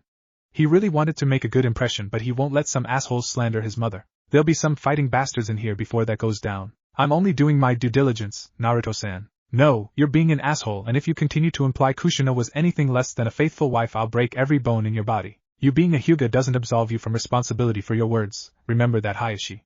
Tsunade chimed in. That's enough. Yes, there is proof and it has been accepted by the daimyo himself, so you have no grounds to question it. Is there anything else? Will you inform us of the why? Asked Shibi. Yes. There are multiple reasons. The easiest to accept is the son of Naruto Namikaze would have had assassins after him before he could walk. I truly wanted to protect Naruto from that, especially when I didn't know if I could fully trust my shinobi to protect him. Many of the shinobi bristled at the accusation. I don't find that fair at all. Some yelled. She may not have done much for the boy, or anything, but she'd never just allow someone to kill him, nor would she believe any of her clan capable of such an act. All the clan had silently agreed, taking offense at the implication. Naruto held back a scoff but didn't hide how he felt about their performative outrage. Do you disagree, Naruto-san? Shibi asked. The shinobi of the village, generally, were less discriminatory. Though the primary reaction was to treat me like a primed exploding tag they'd rather not be around. Some were more ignorant, some less, but the consensus seemed to be they'd rather I not be anywhere near them. Also, I just had a man imply my mother was a whore to my face as if it weren't offensive. That was my reality, so whether or not any of you would attempt to protect someone you'd prefer not be near you, I don't know, but acting like the old man just levied a grave insult is absurd. When Naruto finished answering Shibi, much of the indignation had left the faces of the clan heads. When taken from Naruto's perspective, it would be easy to assume some would willingly look the other way while he was removed either through kidnapping or murder. Many were having realizations about what their inactivity in the life of Naruto, Minato's child, meant. They speak of his noble sacrifice but had sullied it by their choices. They were all starting to feel the weight of 12 years' worth of shame. Hayashi felt it more than any. He holds some resentment toward Naruto for injuring Neji to the extent he did and engaged in a moment of pettiness. It was beneath him, and surely not justified when speaking about the dead. Moving on. Protecting Naruto was one reason, but it wasn't the only, and in retrospect I cannot say with all honesty it was the primary one either. My position was vulnerable. The wealthiest of the civilians were attempting to make a power grab, leveraging the money required to support our recovery. I couldn't allow that. The current daimyo was also an unknown to me and didn't trust he'd send additional resources without requiring something in return, so I did a shameful act. I pilfered money from the Uzumaki clan funds. It was a substantial amount, and in my desire to not lose a necessary emergency fund I allowed a way for Danzo to take funds from the account as well. I've made restitution to Naruto for what I've taken and was in the process of repaying what Danzo stole. This is why I didn't promote him to Chunin. I didn't believe I could delay giving him his inheritance, or the knowledge of his parents and clan any longer than that, as an automatic search for any due assets is started when our shinobi make Chunin. The inconsistencies in Naruto's file would have gotten back to the daimyo, and this would have been the result. However, the daimyo was alerted to my actions some time ago, and had been conducting his own investigation into my and Danzo's actions. He brought it all to my attention a few days ago, where Danzo Shimura was executed for his crimes. I am deeply ashamed of my actions and how they've hurt Naruto. I am even further shamed by the consequences of my actions. As ordered by Daimyo-sama, I will be stepping down as Hokage as soon as I find a worthy replacement.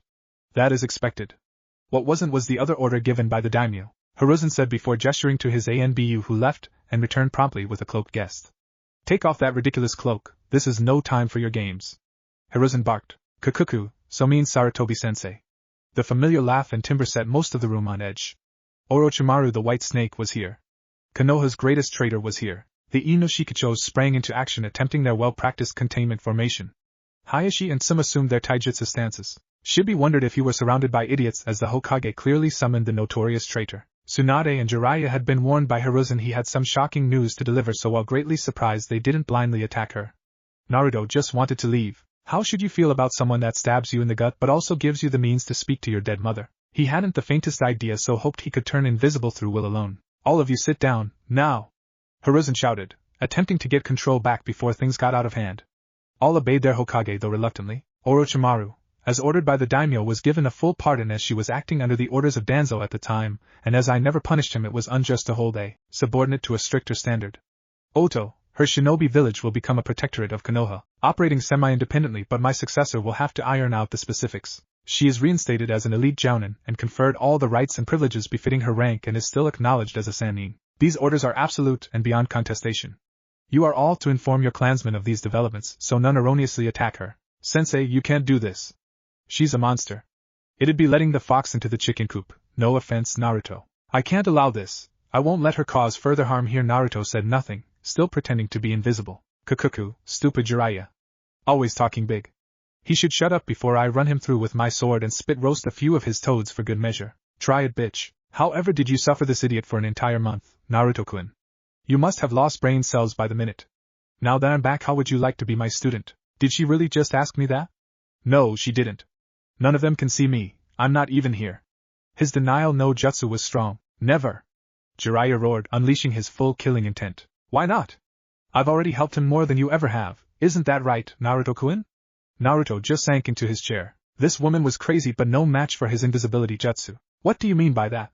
Naruto, what does she mean? Hiruzen asked, but when Naruto kept silent he got a tick mark. You aren't invisible, we can see you. That has never worked, not even when you were a child. Fine. When I started my independent study I would occasionally receive resource materials, mostly advanced chakra theory or whatever. I didn't know who it came from. I figured some Konoha ninja just wanted to help me. See? I'm clearly the better choice to train Naruto-kun. Not some toad summoning lummox.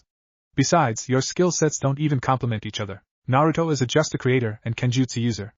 That's elegance. That's finesse. And above all, it's intelligence. You're an oaf. A stupid oaf. That's enough, we aren't here to watch you insult a loyal shinobi.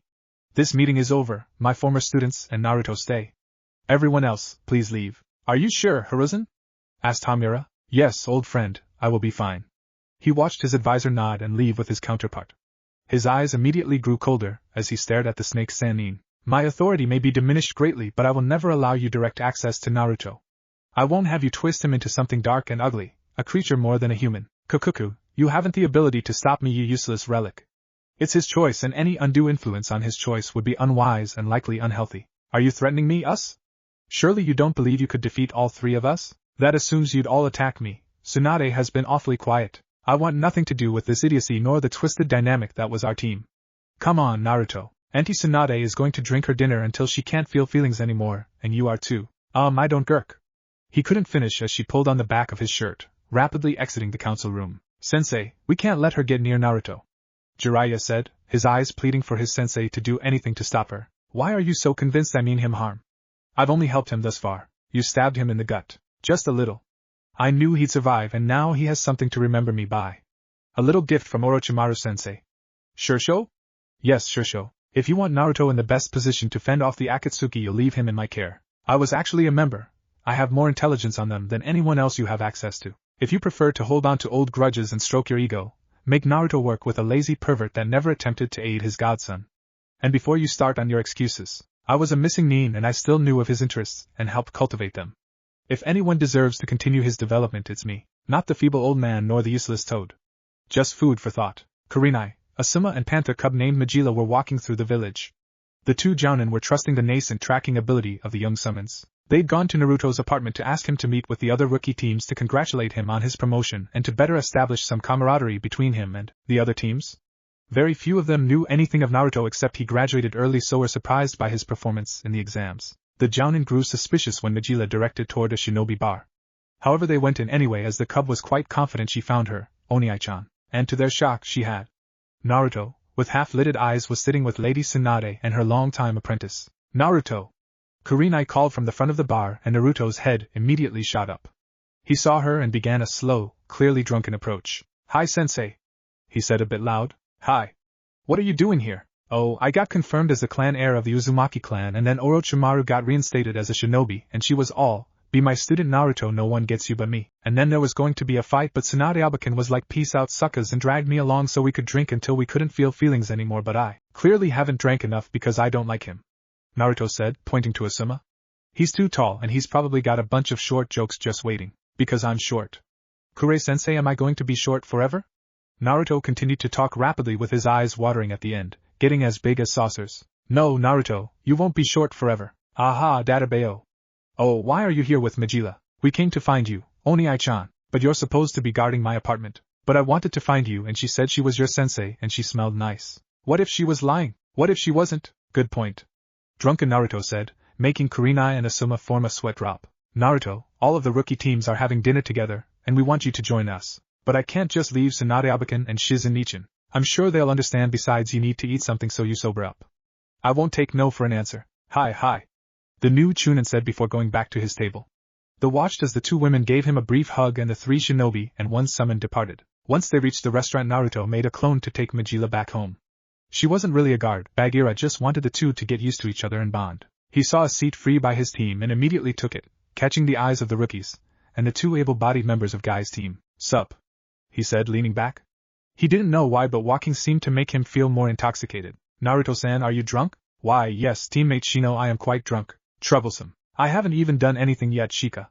Let me do something first. It's only a matter of time. You can't name one troublesome thing I've ever done. You had 6 of your summons chase me for 3 hours. You need to improve on your cardio. I gave you motivation. Fear for one's safety is quite motivating, Shikamaru-san," Shino added, getting a thumbs up from Naruto. "See, Shino gets it. I'm glad everything is just one big joke to you." A bun-haired girl cut in, glaring at Naruto. The outburst caught the attention of all at the table. "I'm sorry, have we met?" "No. You just tried to kill both my teammates." "Nani?" said Naruto, confused. "Lee and Niji." Shikamaru filled in the gaps. "Oh. That's incorrect. I only tried to kill one of your teammates. I intended to maim the other." "Very different. And that makes it better? We're supposed to be comrades." "Then, they should have acknowledged their comrade had them beaten and given up. You didn't have to go that far. Niji may never be a ninja again, it is all he had. Then he should have taken better care of himself. Besides, he looked as if he was truly trying to kill Usagiheim." He pointed to Hinata, causing her to blush faintly at the name and attention. "And I bet you didn't say one word about it. I'm sorry, bad things don't confine themselves to just people you don't care about. If I'd realized that were the rules, I'd have let Lee beat my brains in," he finished, causing the girl to leave, Lee following behind her. The Jounin overheard the discussion and saw Tenten leave. They were surprised Guy hadn't followed her and looked at him expectantly, causing him to answer the unasked question. "There's nothing I can say tonight to make her see the truth of Naruto's words. I think seeing her teammates easily bested by the same person has shaken her worldview. All she and my team have known, until the exams, is success, and I think they developed a certain amount of arrogance that nothing could touch them. That's my fault, but it won't be fixed tonight. It's okay, Guy. That would be difficult to predict. I have trouble getting my team motivated. There's no natural leader among them. Ino's just bossy, but she's also the weakest. Choji is too kind to take charge, and Hinata, while strong, doesn't appear to want to push them. By the time they all make Chunin, assuming they do, this team will not last beyond that." Asuma said, and it was truly an unusual team. His father had expressed concerns about overspecialization and decided to take inspiration from Tsunade, without actually enacting her proposal. He moved to have every team have a tracker, a containment specialist, and a heavy hitter, with one member also able to fulfill a support role. Kakashi argued hard for Naruto to be his tracker, his summons ideal for it, but Iruka and the Sandaime cited potential personality conflicts. Sasuke would do well with a rival around or at his level, but being on a team with someone far and away better than him may have made him even more withdrawn, and if Sasuke ever stole one of Naruto's personal jutsu, they wouldn't have a loyal Uchiha anymore. The Uchiha went through rigorous ethics training, provided by the clan, as they neared graduation age. It was one of the only reasons other ninja could accept sharing a village with someone capable of taking their hard work. They weren't known for stealing the jutsu of allies, because they didn't. However, given Sasuke's drive to kill Itachi and the absence of the ethics training, he may try to steal from Naruto, justifying the need. And Naruto wouldn't care why he did it, he'd demand blood. As the Sandaime explained, Naruto had started to see more and more of the villagers as an outgroup, not his people. If he considered you a friend, he was warm and inviting, even sometimes silly and immature. If you weren't, he could be cold and impersonal. He wouldn't automatically trust his teammates, which means Sasuke might have grossly offended Naruto before a bond could have been formed. It was a disaster waiting to happen. Kakashi accepted this and accepted he'd be the best person to instill the ethical use of a Sharingan to Sasuke. He couldn't have Hinata, the top kunoichi for personality conflicts, as well. Apparently Sasuke was too much like Hayashi. This would either harm Hinata's growth as she became insecure or show further signs of emotional abuse, or she'd snap and try to kill Sasuke since she can't kill her father. As such, he got Sakura. The Sandame argued she was a blank slate and could be molded to fit near any role, outside of Tracker. She did have a lot of potential if he ever found a way to channel it, but being on a team with the object of her affections impedes her growth. Kiba was a good teammate. He was brash but constantly being beat by Sasuke curbed it, a bit. That was actually the problem, he didn't push Sasuke. He accepted Sasuke was better than him and deferred to him as the team leader. It improved team dynamics but not the underlying issues of his other team members. Sasuke doesn't have to bond with his team as they follow his lead with little pushback. Sakura still gets to think Sasuke is an unparalleled genius she can always rely on. It was a mess, and while the team would last longer than Asuma's, they didn't bring the best out of each other. The rest of the evening passed without further incident, with the rookies chatting away. They all departed and Naruto, finally sober, decided to head to his apartment. It had been a long day, and he just wanted to unwind. That, however, was not to be as he sensed a presence in his apartment. Activating the emergency seals, should someone penetrate his initial security, Naruto walked in to see an amused Orochimaru on his couch, petting Majila who was purring happily. "Hi Oni-chan," the panther cub said. "This is a strong gravity seal, is it reinforced by my chakra?" "Kukuku, impressive," observed. Thanks. What are you doing here and how did you get in?" "She let me in," Orochimaru said, causing Naruto to sweat drop. He's really going to have to make her more suspicious of people. Sensing his silent recrimination, Majila spoke in her defense. "She smells like your scrolls, so I thought she was okay." He had to concede her point. It wouldn't make a lot of sense to keep training materials from an enemy, but still he'd have to withhold some snacks even if she pouted. He wouldn't break this time. "As for why I'm here, if you release me I'd be happy to tell you." Naruto deactivated the secondary seals while re-engaging his primary. If the old man let her back in the village, at the daimyo's instruction, he reasoned she likely wasn't here to kill him. He took a chair from his desk and sat across from her, awaiting her explanation. "Why so far away?" "I don't bite, but you do stab." "I do, but it was a lesson you needed to learn." "And what lesson was that?" "Getting impaled hurts? Being overly noble will get you killed." "You didn't leave me much choice." "Sure I did. You could have attacked me as a team, and as they distracted me you fled," she said, and saw the disgust on Naruto's face. You'd never do that, yes?" "No, I wouldn't." "Then accept that path leads to pain." "You'll never abandon your comrades? Put their safety above your own? Then acknowledge you'll sometimes suffer for it." "Did my little love tap make you reconsider anything you did?" "No." "Good. Wouldn't want you changing too much, but also can't have you blind to what your beliefs may lead to." "Well, arigato, Sensei-sama. I am most humbled by your wise words and wiser actions. I think I like that even more than Shursho." "Yes, when you become my student I think I'll have you call me that." "I haven't said yes. I haven't made a decision." "Kukuku, whatever you decide just don't exclude the middle," she said, and he quirked an eyebrow. She just smiled as if to say it'd make sense soon enough. "So on to why I'm here. Did you manage to solve my little puzzle?" "Yes." "How did you get the DNA of my mother and Mito Senju?" "I'm a world-class ninja, Naruto-kun. There isn't much I can't do." "Right. So how did you manage it?" "I broke the jutsu down to its most basic elements, yin and yang. It summons the yin energies of the dead, it needs a yang counterpart, the body, and the DNA acts as a beacon to attract the yin but also help merge the yin to a foreign yang." Orochimaru listened closely to his words, her genius mind cycling through explanations until her eyes widened a fraction. "Yang release?" "Yep. Pure yang release channeled into a shadow clone was how I was able to do." "So you can do yang release now? How far have you gotten with it?" "Just the shadow clone. I was under a tight deadline and learning to focus the balance of my chakra to yang took a majority of the month." "What happened?" "Where are they?" "They both returned to the pure world."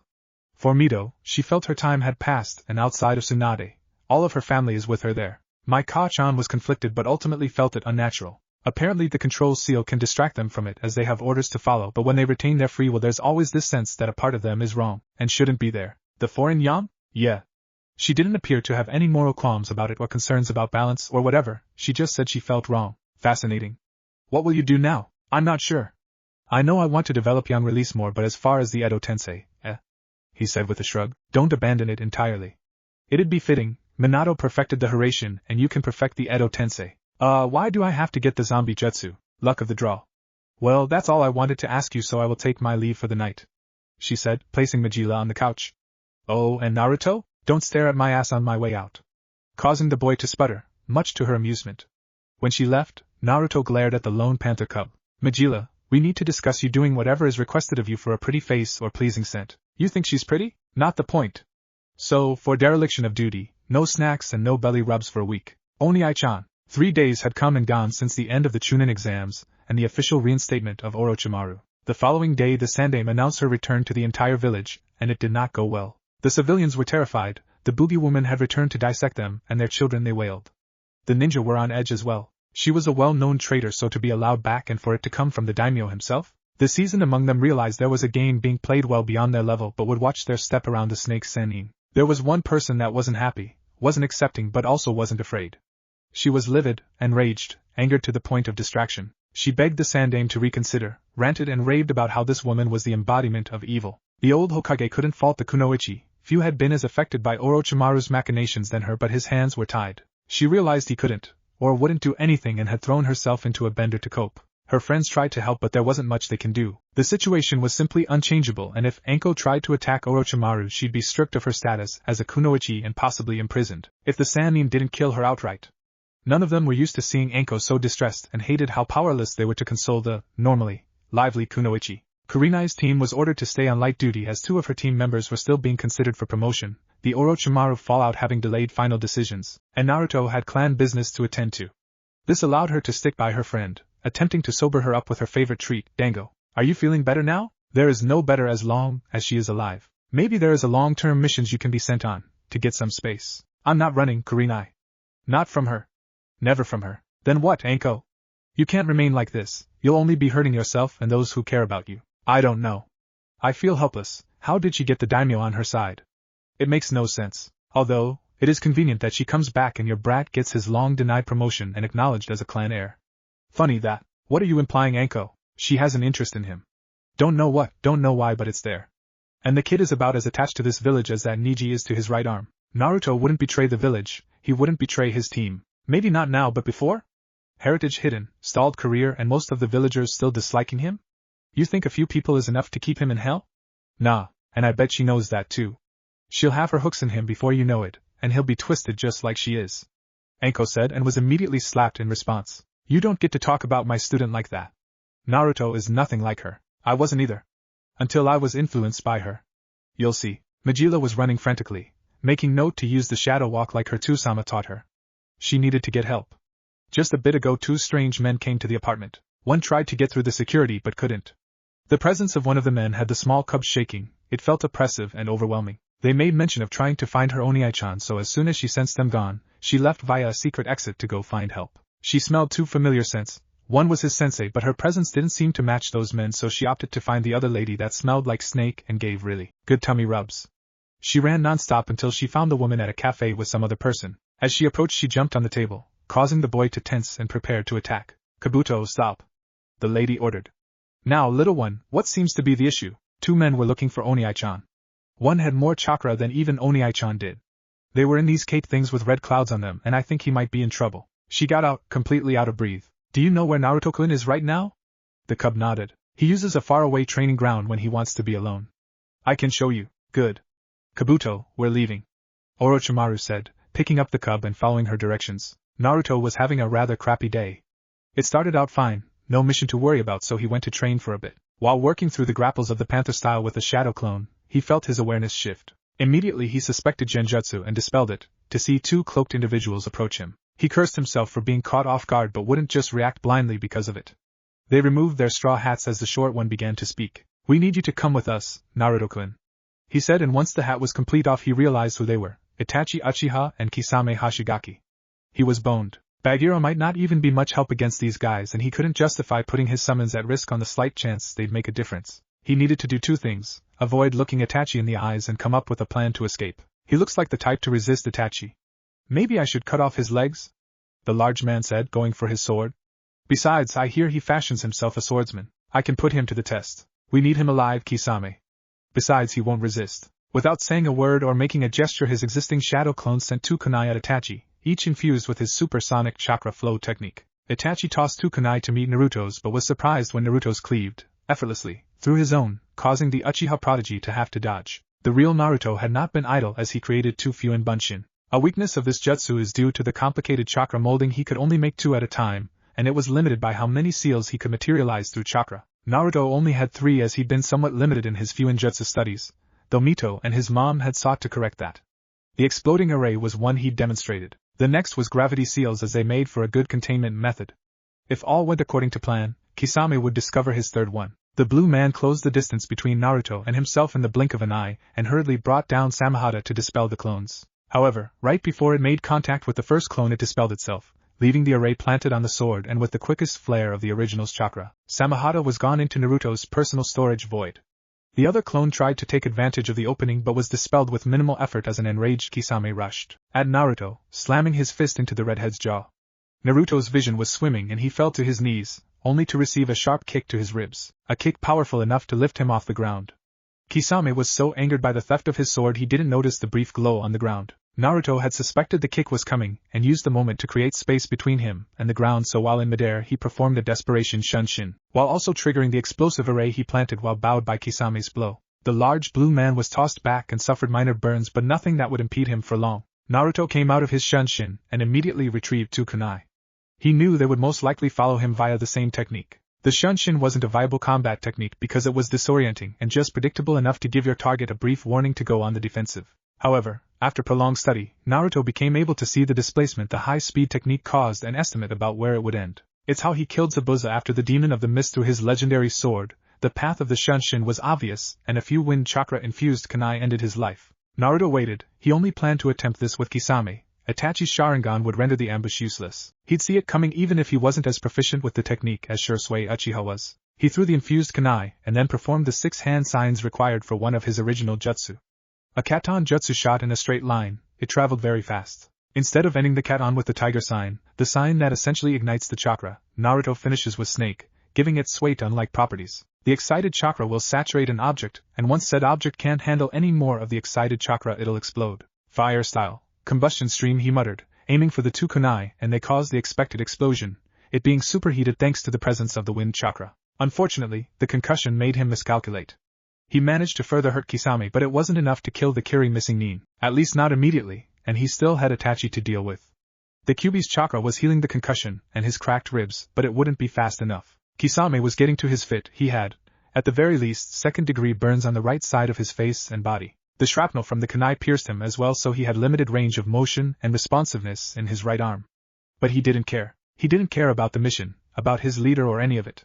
He was going to kill that little annoyance, and they could get the fox later. Kisame began his approach toward Naruto, fully prepared to end the little shit that injured him, and stole his sword, until he collapsed on the ground and could no longer feel his legs. He couldn't see what happened, but Itachi could, and knew the blade that literally stabbed Kisame in the back and then immediately retracted. "Long time no see, Itachi-kun," she said, now standing over his downed partner along with another male, possibly around Itachi's age. "Don't interfere in this, Orochimaru. Don't make Leader-sama any more motivated to find and kill you." Itachi knew Orochimaru had returned to Konoha. The very thought sicked him, but he didn't expect her to come to the defense of the container. Itachi briefly wondered if she had plans to experiment on him, and considered killing Naruto outright as a mercy and a way to protect Konoha. Orochimaru said nothing, surveying the area. She could tell Naruto was hurt. His breathing looked pained. She was going to have Kabuto heal Kisame after she dealt with Itachi. The shark man would die for this.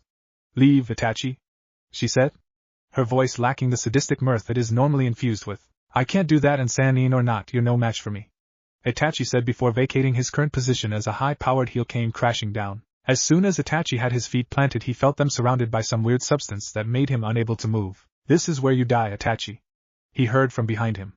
The Sannin, all of the Sannin were here. This was bad but not unsalvageable. He activated his Manjiki Sharingan, planning to burn whatever this was and flee. Before he could, he felt something pierce his back. Whatever it was just missed his heart, but the pain was unbearable. Each of the Sannin saw the projectile make a beeline for Itachi but weren't sure they believed what they saw, until Naruto pulled it back and caught one of the 7 legendary swords of Kiri, the Nuabari. Tsunade made her way to Naruto to check on him as she noticed the same things Orochimaru had. Kabuto went to Itachi to make sure he'd survived transport to a secure facility, and Jiraiya created 2 prison transport scrolls. Once Kabuto saw to Itachi and confirmed he was stable, Jiraiya put him in the scroll. He was going over to Kisame but was too late. Orochimaru had beheaded the man as he lay helpless on the ground. "What are you doing? We could have interrogated him for intel," Jiraiya shouted. She met eyes with Jiraiya, and the Toad Sage saw blind fury and madness in those slitted pupils, and the surrounding area was heavy with her killing intent. "Say one more thing to me and I'll flay you, then dump you in a vat of salt water," she hissed. Jiraiya wanted to press the issue further, almost exclusively out of habit, but Tsunade reminded them they had to turn over Itachi and get Naruto to a hospital. The fractured jaw and broken ribs were easy enough to handle, but he had a severe concussion, so certain protocols needed to be adhered to while he was in the village. As if a switch had been flipped, Orochimaru seized the killing intent and summoned a snake to dispose of Kisame as if he were trash. Once Tsunade situated Naruto on her back, the Sannin and Kabuto headed back to the village at a sedate pace, Tsunade refusing to travel any faster than necessary given Naruto's condition. Chapter 3, The Becoming. Sarutobi Hiruzen sat at his desk, taking pulls from his pipe. He was distressed by the information he was given.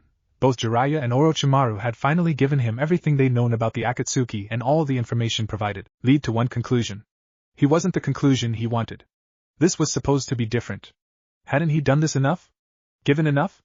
Lost enough? Was he really supposed to work himself up for this one more time? Was this a divine punishment for not faithfully living up to his ideals? For his past misdeeds? He was supposed to give the new generation something better?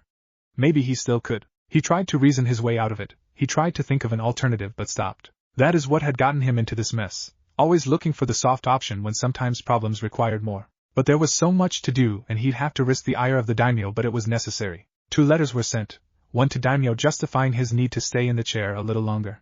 The other to Raza. The support of Suna would be most helpful, but if he declined, Hiruzen would have to make do. The course was set. Allowing this Akatsuki free rein to do whatever they wished would be foolish, especially as he bore some responsibility for its rise. Orochimaru savored every poisonous word as she relayed how his refusal to neutralize Danzo led to another enemy with a grudge against Konoha. But this wasn't the time for guilt. He'd given himself and therefore his forces 6 months to get where they needed to be. After that, they were going to war with Akatsuki in aim. Even saying it, war, felt heavy.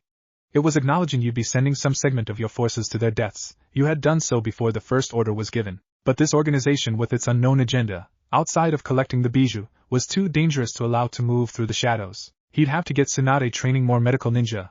He wouldn't ignore the worth of that advice again. He'd have Jiraiya shore up his spy network, especially now that he didn't have to split his focus between Oto and the Akatsuki. Hiruzen wanted every bit of information they could get. So many plans, so much preparation. His village had gotten soft, too comfortable with the peace they'd enjoyed. In many ways, the village reflected his own decline. A decline thrown into sharp relief when he considers Orochimaru. She's had him beat every step of the way. He's been outplayed so thoroughly, it was over before he realized the game was afoot. But this last order, this is what she truly wanted. She put him in a corner, and he had only one viable option. Jiraiya could train him eventually, but she was right. Their skills didn't complement each other outside of a shared interest in Fuinjutsu. He hoped he wasn't damning a boy he saw as a grandson, and one that used to see him as a surrogate grandfather. He hoped that not even Orochimaru's taint would be enough to darken his soul, but this was necessary, and Shinobi endured, so Naruto would have to endure this. Request for apprenticeship by Orochimaru of the Sannin. Named apprentice Naruto Uzumaki, approved by Sarutobi Hiruzen, Sandaime Hokage. He wasn't in any extreme pain. Some discomfort, but he could manage that. A part of him hated he wound up back here, once again taken down in 2 strikes by a vastly superior opponent, but he was alive, and had not been impaled, or shaven. He even has another legendary sword. So, all in all, a banner day for one Naruto Uzumaki. He's done a shinobi's work and deserves a shinobi's rest. The unwanted, uninvited and inconsiderate guest in his room doesn't share this opinion. He doesn't share it at all. How did you do it? I need to know. I heard you the first time, Uchiha-san.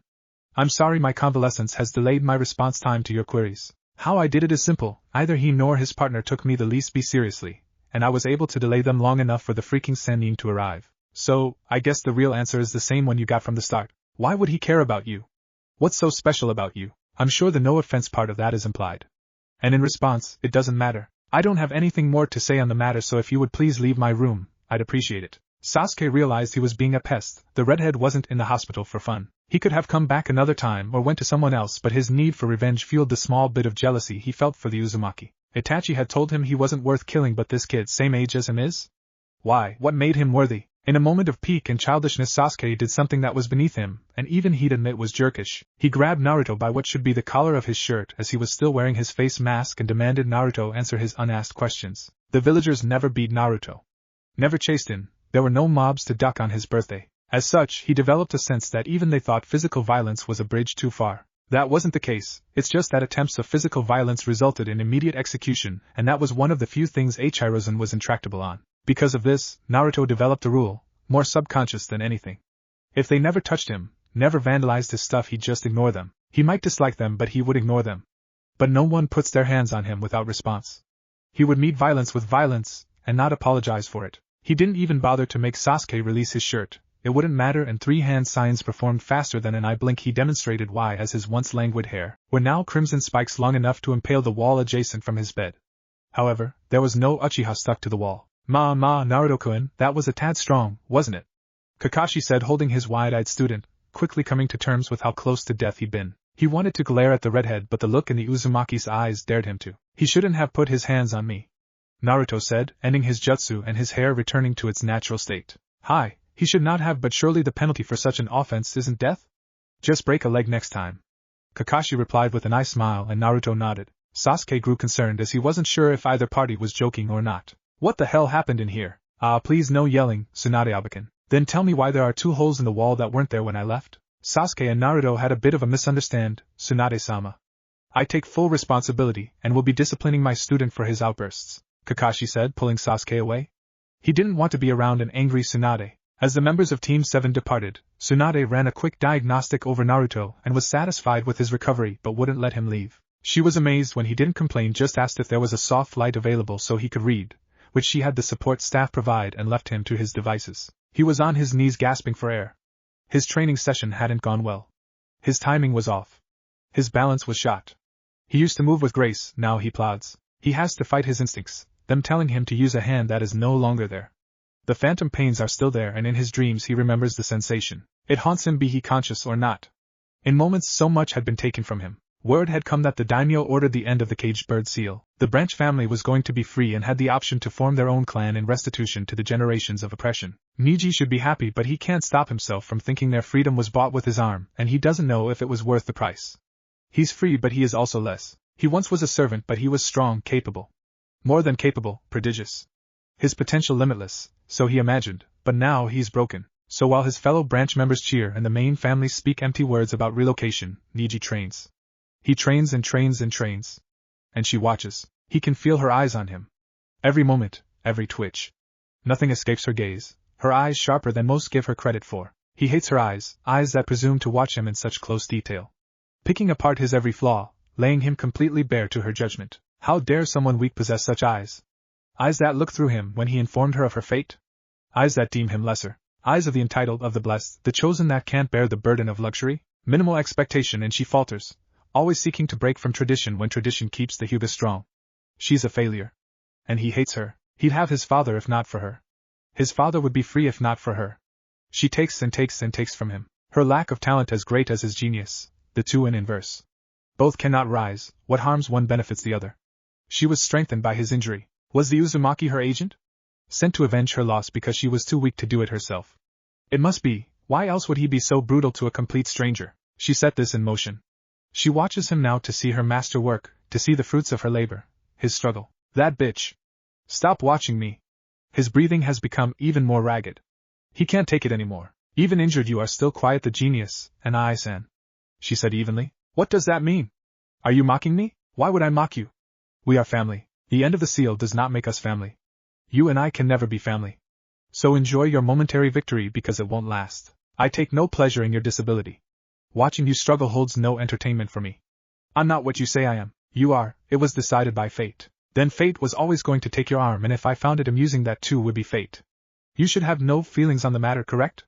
It is all predestined. Niji does not speak, he cannot craft a retort, and Hinata takes that as her cue to leave. She did not lie.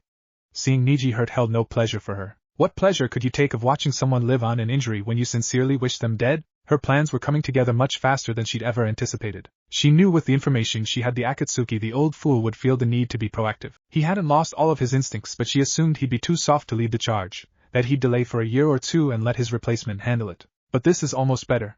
He'd have to sit in that chair and live with the disgrace as many of his top jounin wonder if he's going to war to cling to power. The man of peace himself being considered a warmonger? It was delicious, but still didn't bring her the fraction of satisfaction that him assigning Naruto to her did. She assumed she'd get him in the period before Jiraiya went to prepare for a training trip, the same he did for Minato. But no, he's hers outright. Sarutobi claims it's only for the 6 months leading to the invasion, but that'd be plenty of time to get him ready.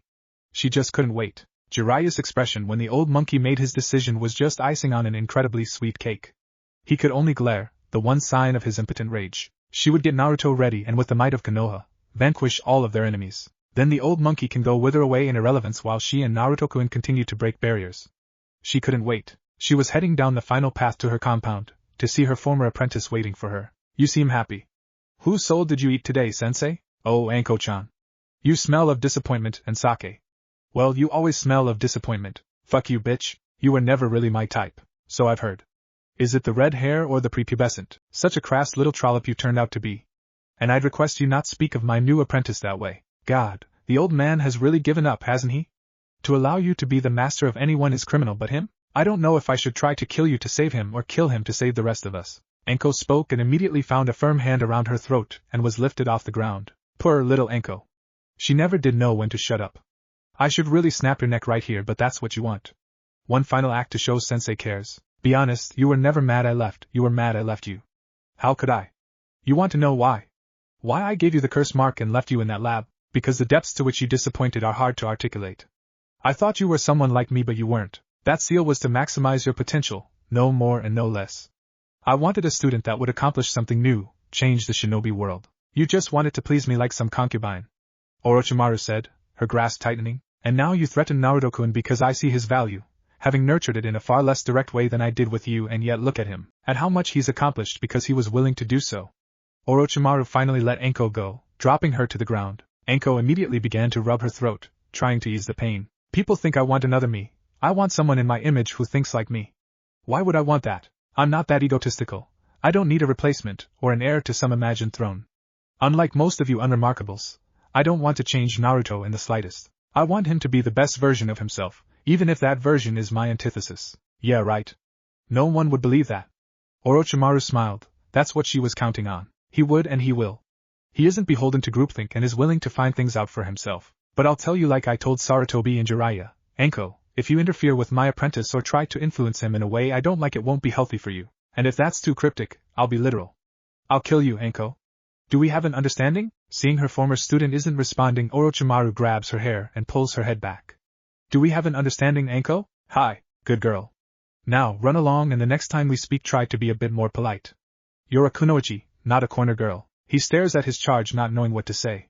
His words fall on deaf ears and he really isn't one to give speeches, it's never been his thing. He's the cool, aloof, genius and really cool type. You're supposed to hang off his every word. But this boy, he's immune to the coolness. It was vexing. It was annoying, but before now, it hadn't been dangerous. Sasuke couldn't know Naruto's hard and fast rule, or why the boy had it, but he needs to learn his emotional outbursts can get him hurt. If that had been another senior ninja, they may have just snapped his wrist and been done with it, but he'd really rather gamble with the health of his student. So now the boy is tied up with ninja wire looking at Kakashi with all the hate his little body can muster, but at least he has enough sense not to activate his Sharingan, or Kakashi might have had to pop him one. I know you hate Itachi. I know why.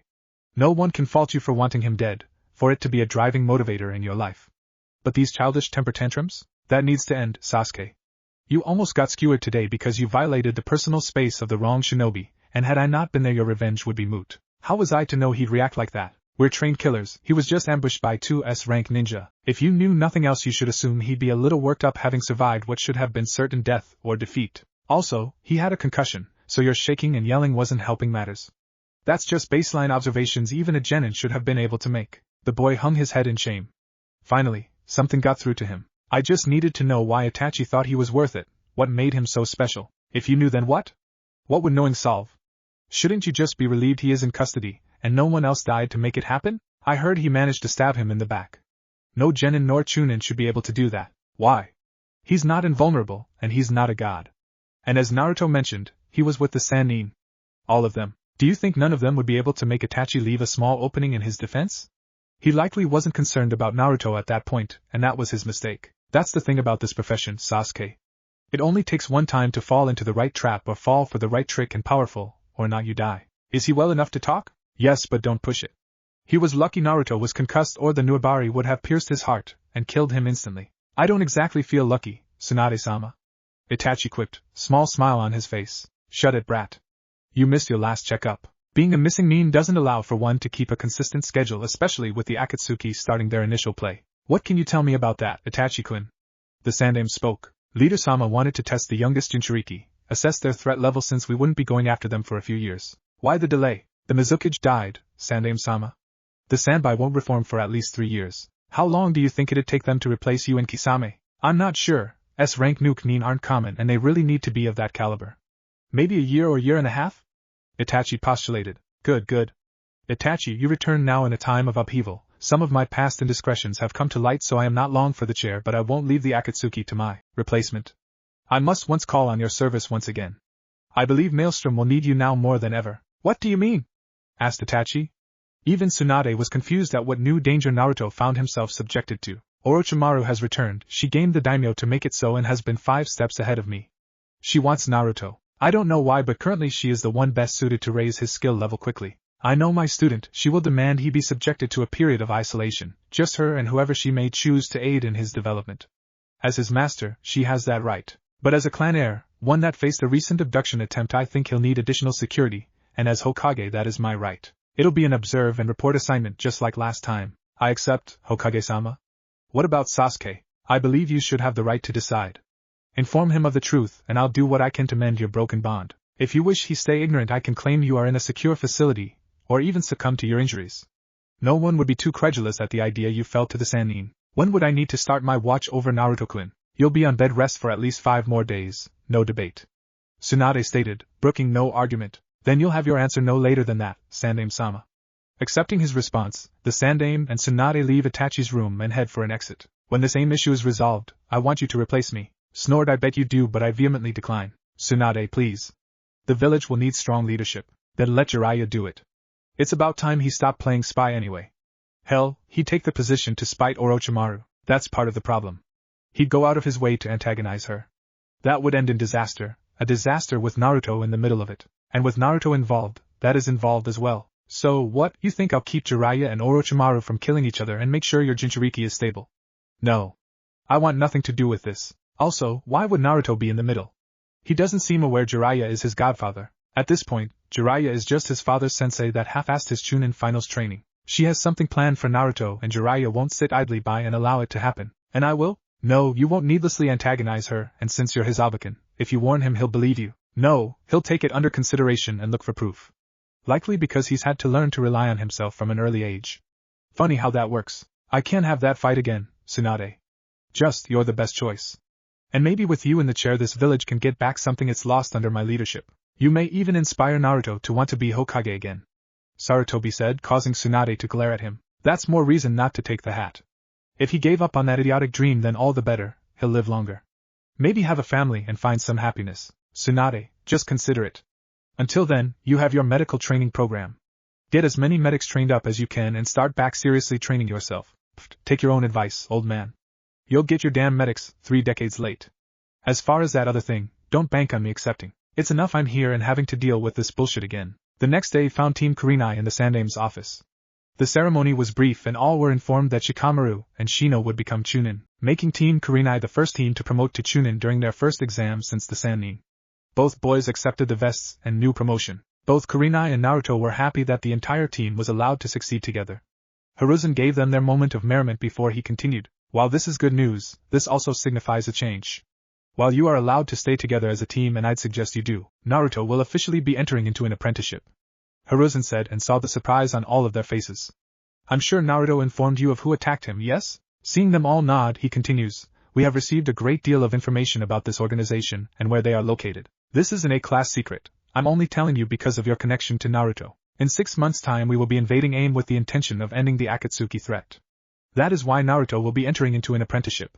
Hokage-sama, if he is a target, shouldn't he be left out of the invasion? Kurenai asked, clearly worried about her student. If Naruto were some low-level Chunin, yes. But he isn't, and his combat prowess will be needed. As he is now, I'd allow him to go, but after our ramp-up I'm more than confident he'll be prepared. I've already spoken with your fathers and they have agreed to increase your training as well. You will still take missions, but they'll be primarily combat-oriented, so you have field experience to go with your new skills. This won't be easy nor will it be pleasant, but striking the Akatsuki down while we have the element of surprise is the best choice available. Seeing the boys nod in understanding, he continued. Naruto, your training with Orochimaru begins in a week. She's requested you not take missions and solely focus on her training during that time. She'll collect you from your apartment on the day you start. You will have your nights free, so don't lose connection with your team. If you have no questions, you are all dismissed. The team departed, the newly promoted Chunin heading off to their training grounds, but Kurenai had somewhere else to go. She could no longer ignore Anko's words as paranoia, She knew Naruto and the Sandaime had a strained relationship, but she assumed if Orochimaru did intend him harm, the Hokage could protect him. But he assigned her student to the Viper herself. Even as a jounin, there are things she is not aware of and things the Hokage clearly had no intention of telling her.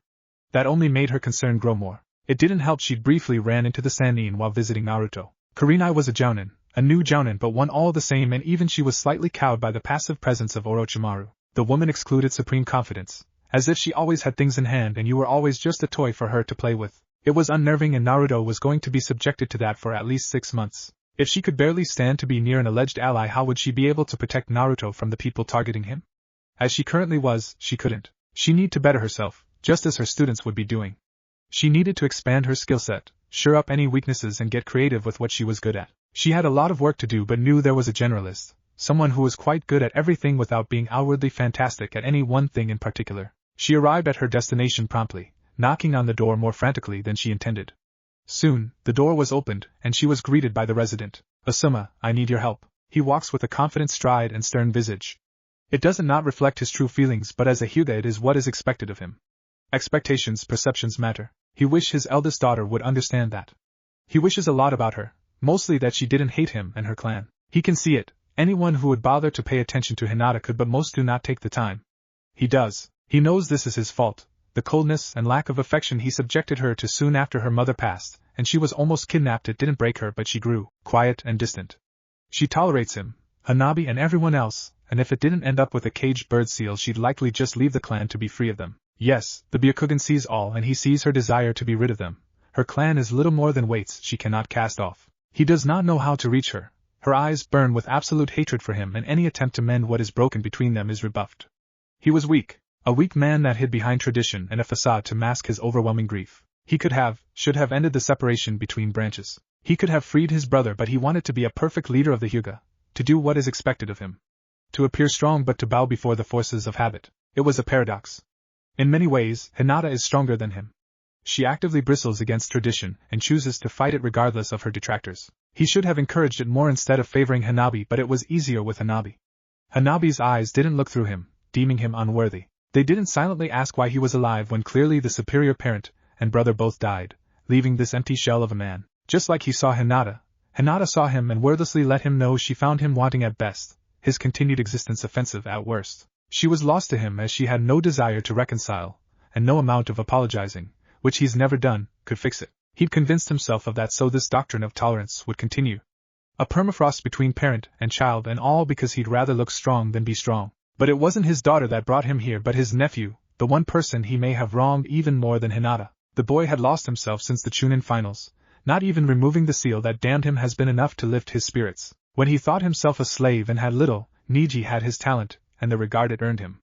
But now, he believes it is all gone and has begun to spin tales of Hinata setting this up. She doesn't deny it, only throwing his belief of fate in his face. He can answer back, but it only increases his rage and depression. An invasion is coming. The Sandaime informed all jounin of this, and told them they need to be increasing their training and the training of anyone under their command. Hayashi believed if Niji could participate in this invasion, if he could distinguish himself, he'd earn back what he'd lost. But he'd need to fix his arm to do so. He could go to Suna, but previous experience has shown their prosthetics and the gentle fist don't mix. Instead he opted to come here, to make a deal with the devil herself. He was surprised when he arrived at the manor to be greeted by the Uzumaki. The boy managed to use the proper honorific when greeting him, but Hayashi could tell it felt like ash in his mouth. While nothing but potential now, the boy would be powerful one day, and that may be a relationship he needs to repair. Just another example of when being a joyless hard ass has done more harm than good. The Uzumaki escorted Hayashi to an office and excused himself. Orochimaru arrived moments later, looking incredibly pleased with herself. What can I do for you today, Hayashi? My nephew, he needs a replacement for his missing arm, and I'm hoping you can help. Kukuku, I'm sure I can help Niji-kun with his little problem. And what will it cost me? Money is no object. Money I have, besides why wouldn't help such a promising shinobi? He is a comrade, after all. No money need be exchanged. However, your gratitude would be invaluable, and if I were to be asked to act on this gratitude in the future, then it would only be fair? Hayashi asked, but knew he'd walked into her trap. Her pocket was not where he wanted to be, not where his clan needed to be, but he would do so for his nephew and handle the consequences later. So we have an accord? She asked, smile never leaving her face. We do. Good. I will meet him at the hospital in a week's time. I should have something by then, but have his measurements sent to me as soon as possible. It will be done. Thank you for your time and your efforts. Of course, I love to help. Naruto stood on the private training grounds panting. He was surrounded by upturned earth, some of it scorched, others with deep grooves carved into it, and more still soaking wet. He'd just completed his assessment, demonstrating his skills in nin, gen, and taijutsu, and he'd shown most of what he could do. She shrugged it all off as if it were laughably easy. It isn't that he thinks he's on the level of a Sannin, but still would like to make his opponent put forth a little effort, and not just smile at him as if he were a baby taking his first steps. But as it were, he was tapped out. He'd essentially shown her everything, though there were a few surprises tucked away. Naruto could feel exhaustion oncoming. He probably should already have passed out, but bullheaded determination had managed to stave it off. He couldn't tell how she felt about his demonstration, keeping the same neutral expression the entire time, and at this point he couldn't care. He needed a nap. Naruto hit the ground with a thud, causing Orochimaru to laugh. She was quite happy with his display but annoyed as well. Had he been given proper directly when he graduated and allowed to promote when he earned it, he'd likely be further ahead and with more experience.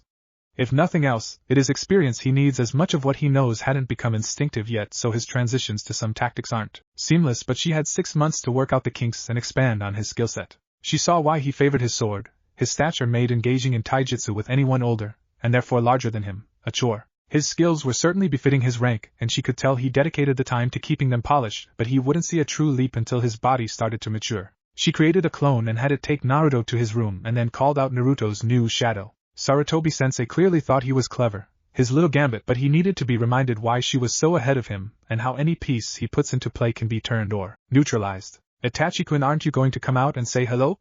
she said, after said shadow refused to reveal himself. "So very rude. I'm sure you've heard about Danzo. Such a pathetic end to a once proud shinobi. I am curious, after he ordered you to kill your family, why didn't you ever kill him?" Itachi immediately appeared before her. "I suggest you drop this topic," he said in his usual monotone. "Or what? Will you attack me? Chance revealing you're still alive. Per Sasuke-kun, no family, no revenge, he's so very lost.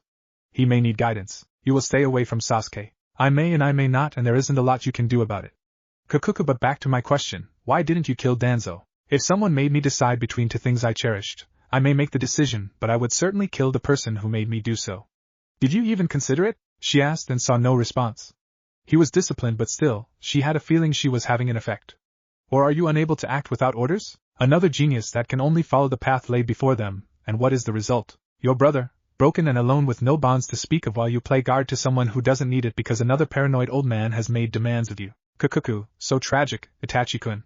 She said nothing else as she entered her manor, leaving Itachi with his thoughts.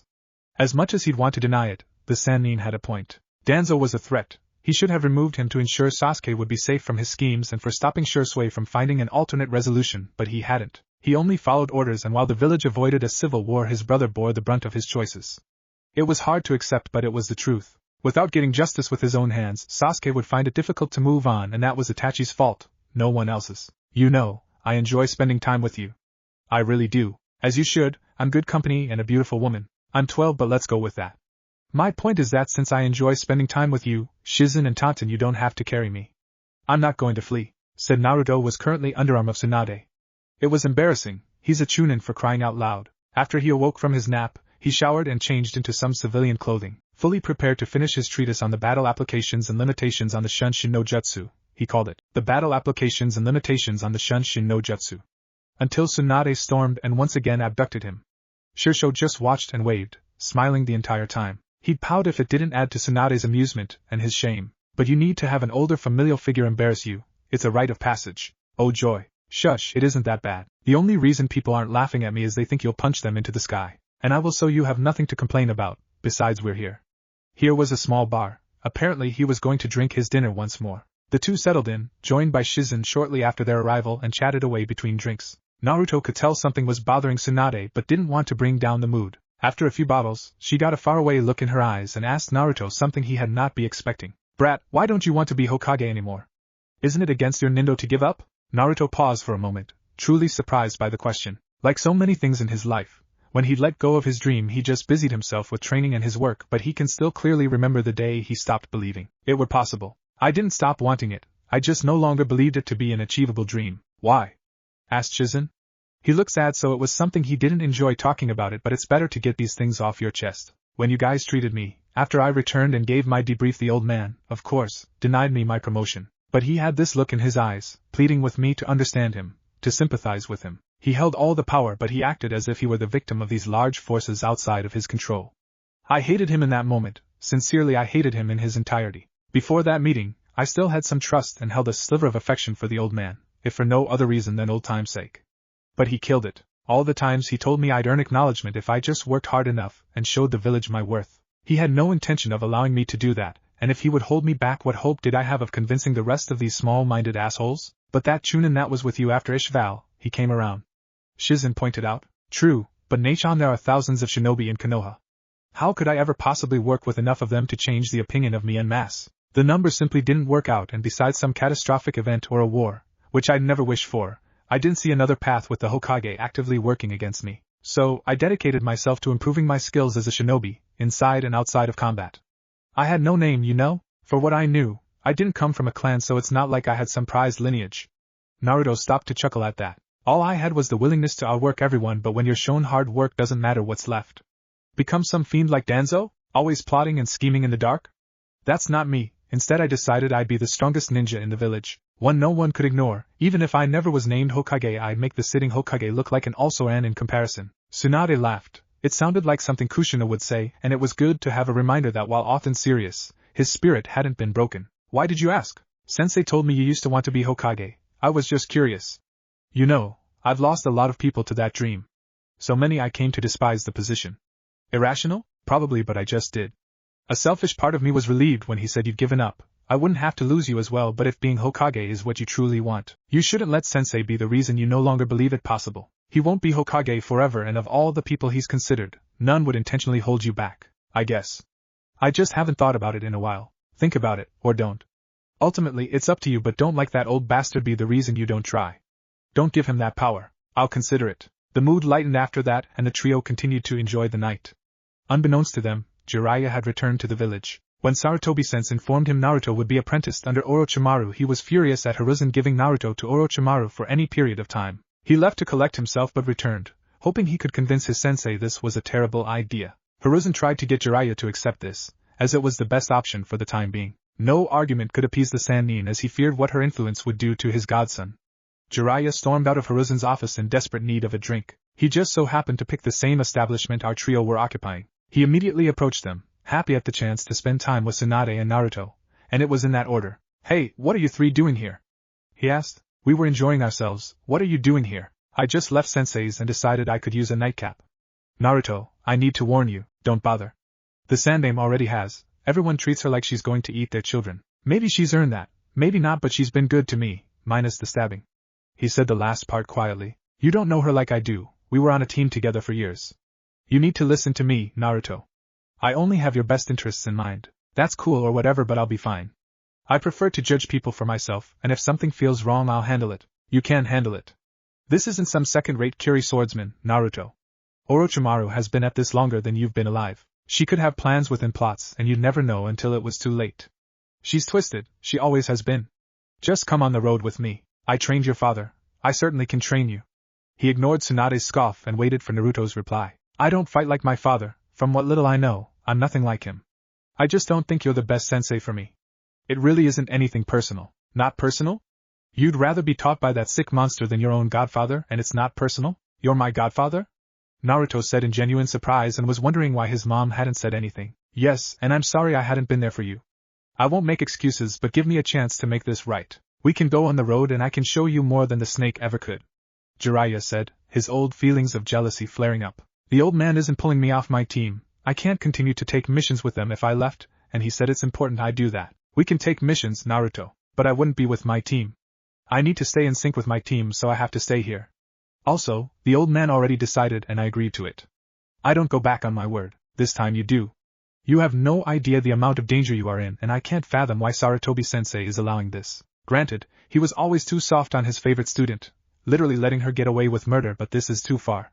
Just pack your things, we'll leave in the morning. He already said he isn't leaving, Jiraiya, and that's stupid. I'm not going to let him be used by her. You two seem to forget what she's really like, a heartless traitor that cares for no one because she can't. She's a high-functioning sociopath, and the evilest bitch to ever grace the elemental nations. Tsunade didn't know why Jiraiya's words were having an effect on her. She's listened to this insipid rant enough to just ignore it, but this time she can't. He needs to be made aware of some things and maybe he'll finally shut up. Naruto, you mind if I tell you a story? It isn't long. We don't have time for this, Tsunade. You intruded on us, Jiraiya, and I didn't ask you, now shut up. She said with an edge to her voice that didn't go unnoticed. Sure. Naruto answered. There once was a little girl. She lost her parents early in life and it left a lasting scar. She also didn't think like everyone else. Morality and social norms around deviance didn't make sense to her. But she was also a genius. So much in fact she attracted the attention of the Hokage to be on his genin cell along with the princess of the village and the town jester. Now, the Hokage was considered a great and powerful man who was also incredibly wise. He came to believe in his own wisdom as well, so when he started favoring the genius with more of his attention than the other teammates, he was able to justify it to himself. But it was simply that her skills and interests most mirrored his own. The village princess recognized how unfair this was but, at that time, still had family that could supplement her training. The town jester, however, became angry and resentful. He didn't want to be known as a fool any longer and hated being in the shadow of the genius and the princess. However, as is often the case, when little boys become angry at powerful men, the boys lash out at weaker targets instead of challenging the powerful man. The jester started to mock the looks of the genius. Anytime he felt insecure, he'd levy an insult. What the jester hadn't known was not only was the genius sensitive about her looks, but she had a bit of a crush on the jester and wanted him to do well. But after his continued insults, she grew to despise the jester and mocked him in kind. The jester would always see himself as the true injured party, and the genius's later actions would only solidify that in his mind. Jiraiya's face was frozen in shock at Tsunade's stories, a part of him wishing it wasn't remotely true. Oh, but there is more to this tale. The teen was poison. The genius hated the jester hated the genius, and both craved the acknowledgement of the wise and powerful old man. The teen would manage to stay together, fight many battles and even a war. They were young then, barely in their 20s, when they received the titles that would cement them as the most legendary team of ninja to ever exist. The wise and powerful old man was proud of his students and their growth, each having prodigious skills in various shinobi arts, but he took notice of the genius most of all. She had matured into an exotic beauty, and with how much she respected and admired the wise and power old man, he found himself desiring her in the way a power man often desires a woman. They began an affair, one where the wise and powerful old man would pull her toward him and push her away. Eventually, the wise and powerful old man decided he needed to end the affair. The fact he was informed she was with his child can be chalked up to mere coincidence for the gullible among us. The man, fearing what people would say, requested the genius rid herself of the child, pleaded really as he didn't want to lose his real family. Hurt, though she'd never show it, the genius went to the princess to do just that. 3 months later she was now under the charge of a sick, twisted, and bitter cripple. It wouldn't be long before the princess left, having lost the last of her clan. Without her support and with the hatred she felt for the wise and powerful old man that threw her away, the genius indulged fully in her alternative thinking. She no longer felt the need to hold back. Nothing was wrong, everything was permitted, and the sick, twisted, and bitter cripple loved and encouraged her fall into madness. The end. Chapter 4, Impossible. Tsunade, Shizen and Naruto exited the bar after her story. Jiraiya hadn't moved but looked utterly shocked by what Tsunade shared. As the three were making their way back to Orochimaru's, Naruto was curious about something. So, were you and Orochimaru friends? I think I'm as close to that as she'd allow anyone to be, but it isn't a straightforward relationship, and how she shows she cares is a little unorthodox. Tsunade said. What do you mean? When I initially left the village with Shizen, I was a mess. Depressed and quickly succumbing to alcoholism and a gambling addiction. Whether I wanted to be completely numb or just hurt myself through debasement I don't know, but I was hardly functional, and Shizen was taking care of me more than I was truly training her. That lasted for about a year before Orochimaru found me. Tsunade stopped to laugh. She was not happy with what she saw. She said there are very few people she deems remarkable, and I was one of those, but if I was going to lose myself in grief it'd be better to just join those I lost. She said she'd give me 3 months to make a decision, and if I were still some stumbling drunk she'd kill me, and even as drunk as I was I knew she meant it. So, what happened? She found me 3 months later, and we fought. Well, sparred? Sparred for us. You destroyed a forest with your antics. Shizen interrupted. Hey, I appreciate she cared, but no one threatens me, so we had a bit of a tussle. Last good fight I've had, honestly. No, Tsunade-sama. You two are reckless and will just cause destruction. But it'll be fun. Oh, and that reminds me, Brat, you got to find someone around your level you like fighting. Not necessarily a rival, as those relationships tend to turn bitter. Don't know too many people who could fit the bill, and the ones I could think of don't much care for me. Who were you thinking of? Naruto-kun, Neji Hyuga, Rock Lee and Sasuke Uchiha. Oh yeah? People take maiming, attempted murders and losing their lifetime goals personally. Shizen offered, helpfully but slurred. They do? Naruto jokingly asked. Shizen nodded before confirming they do. And it doesn't even matter why. The blonde and the redhead both snickered at Shizen's earnestness. While engaging in light banter as he returned to Orochimaru's, Naruto thought about Tsunade's words. True, as far as taijutsu, Neji, Rock Lee and Sasuke could push him, Chances are they had skills superior to his own, or in Sasuke's case having it buttressed with the predictive abilities of his Sharingan. Neither Shikamaru nor Shino were heavy combat types. They could certainly handle themselves, but it was just a different approach, as they favored being several steps ahead of their opponents, leading them into traps within traps. Naruto could plan a few steps ahead, especially when previous experience came into play, but he wasn't the strategist his teammates were. It's what made sparring with them so fun. He had to be unpredictable and improvise in ways that would blow up their plans. Naruto was lost in his thoughts, and not fully aware he made it to his final destination until he heard Tsunade knock on the door. The trio were ushered in by Kabuto, who led them to Orochimaru's first-story office. The manor appeared to be 2 stories but had 2 sublevels as well. When they arrived, there were 3 other people in the room with her, a tall boy in his late teens with white hair and 2 red dots over his eyebrows, 2 teenage females, one in her mid-teens with pinkish red hair, and the other 12 to 13 with red hair and eyes to match, a shade similar to Naruto's. So, this shithead is the our clan head? I don't see it, said the older girl. What? Was Naruto's response. After Tsunade forced Naruto to sober up with the help of medical ninjutsu, the heir of the Uzumaki was better able to engage with his new clansmen. Tayuya was foul-mouthed, so he quickly learned not to take anything personally. She was only respectful to Orochimaru. But she was also funny, direct and honest, which were all things Naruto could appreciate. Karen was interesting. She was, for the most part, pretty quiet and amiable until something set her off, then she'd explode. Tayuya enjoyed setting her off. As the 3 Uzumaki chatted through the night, Naruto learned that Tayuya was a genjutsu specialist but also had some cool summons she could control through her flute. Karen specialized in medical ninjutsu and research. She was originally from Kusa, but her mother and she were not treated well there, and she was eventually saved by Orochimaru. Naruto tried to include the older boy, Kimimaro he learned his name was, but he was terse and didn't seem interested, so Naruto let him be. All in all, it was an interesting evening getting to know his fellow clan members, even at the cost of a full night's rest. While the Uzumaki had been getting to know each other, Tsunade informed Orochimaru she told Naruto about Team Hiruzen's history, including her past with the Sandaime. She relayed how Jiraiya looked beyond shocked, as if he couldn't process the information given. Orochimaru didn't really care that Tsunade blabbed about something that, for almost anyone else, would be considered a highly personal piece of information. Not only did it make Hiruzen and Jiraiya look bad in the eyes of Naruto, but it may cause a rift between the Toad Sage and the old man. Besides, Tsunade was defending her. The two have had the debate long enough for her to know Tsunade's position on the issue. Tsunade can't, or refuses to believe, she would have made the same choices if not for the fallout of their team. Orochimaru doesn't feel guilty about, well, anything really, but she doesn't like that Tsunade accepts blame for her choices. She did what she did because she wanted to do it. She's not some damaged little girl that Hiruzen broke. She'll never accept that. Also, she just doesn't want to be one more thing Tsunade blames herself for.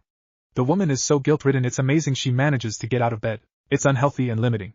The two have never and will never see eye to eye on this issue. Outside of their ethics on human experimentation, it is really the only thing they vehemently disagree on. Well, and Tsunade's Haori. There are pleasant ways to start a day. Hiruzen is sure of this. Granted, he hasn't had what he'd consider a pleasant start to any day in years. It's always something, always. It'd be bad enough if the letter he received from Raza was the whole of it, because clearly his counterpart is a sadistic asshole upstart in need of a beating. Raza finally sent word on if he'd provide aid in the upcoming AIM invasion, and he would, under some conditions. Hiruzen realized the man would try to get something out of this. The fact that it was to their mutual benefit wouldn't be enough prompting to act.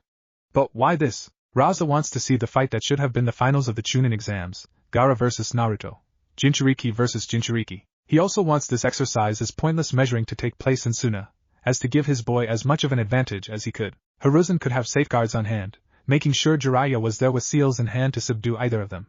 However, they are Jinchuriki and things can escalate. There is a real risk of serious, permanent injury occurring, and Hiruzen didn't see the value in it. But he'd have to trust Naruto to handle it, as support from Suna reduced the risk for his own shinobi and gave them more manpower. So yes, that'd have been enough to sour his mood for the day, but he also had the displeasure of sitting across from a, clearly, hungover Jiraiya looking both depressed, angry and confused. It was bad enough he stumbled in, making Hiruzen's ANBU tense, but the large man just sat down and hadn't said a word. Hiruzen, being used to his students' quirks, knew this happens when Jiraiya is building up to have a conversation he'd much rather avoid. He was trying to find his nerve, and if he held to pattern, the first thing he said would be crass and inappropriate. So, sensei impregnate any students lately? And there it was. Hiruzen immediately signaled for his ANBU to leave, refusing to do this in front of an audience. He trusted them, but even that had its limits. No, not lately, Jiraiya. The old boy doesn't get around like he used to, but you did get around. So very smooth, the professor was. Jiraiya, I'm going to need you to get to the point, as I have actual work and something of actual importance we need to discuss. You toyed with your student and then sent her to your lunatic of a rival. I think that's important. Not to you, it isn't. Every one of her accomplishments was taken as a personal slight by you, Jiraiya. Blame me if you must, in my alleged favoritism, but you burned the bridge between you two, so you'll forgive me if I find this to be a bit hypocritical, especially from a super pervert. Alleged favoritism? Even now you deny it? No, I'm just tired of having to confront it. I'm not perfect, far from it. I've been a professional killer longer than you've been alive. I mess up, I think too highly of myself. I'm flawed, Jiraiya. So yes, when I had someone that looked upon me with admiration and desire, I savored it. I indulged in it because it was new and simpler. Biwako and I were having problems. The demands of being Hokage leaves little time to be a quality husband and father, but the excuse had worn thin. She wanted more time, the children did as well. Orochimaru just wanted me, until you had your fill and threw her away. Yes. I didn't know Danzo was as twisted as he'd become, but for the sake of my marriage and to manage my own guilt I needed some distance, so I reassigned her and limited contact. And before you go on, yes, I've often wondered if how I handled things led her to do what she did. It was one of the reasons I couldn't kill her and let her flee. I often wonder which I regret more, crossing that line with her, how what I did with Naruto, but I can't go back, only forward. I know, sensei. I'm not sure why I'm here.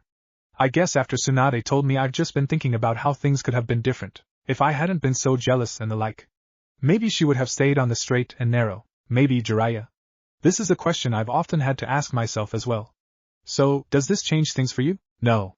Regardless of the why, what she's done is unconscionable and I want her away from Naruto as soon as possible, but it does add some context. Not enough to excuse her behavior, but I feel I might understand her a little better, he said with a shrug. Now, what's this business you need to tell me? Raza wants Naruto to fight Gaara. It's his condition to support us against the Akatsuki.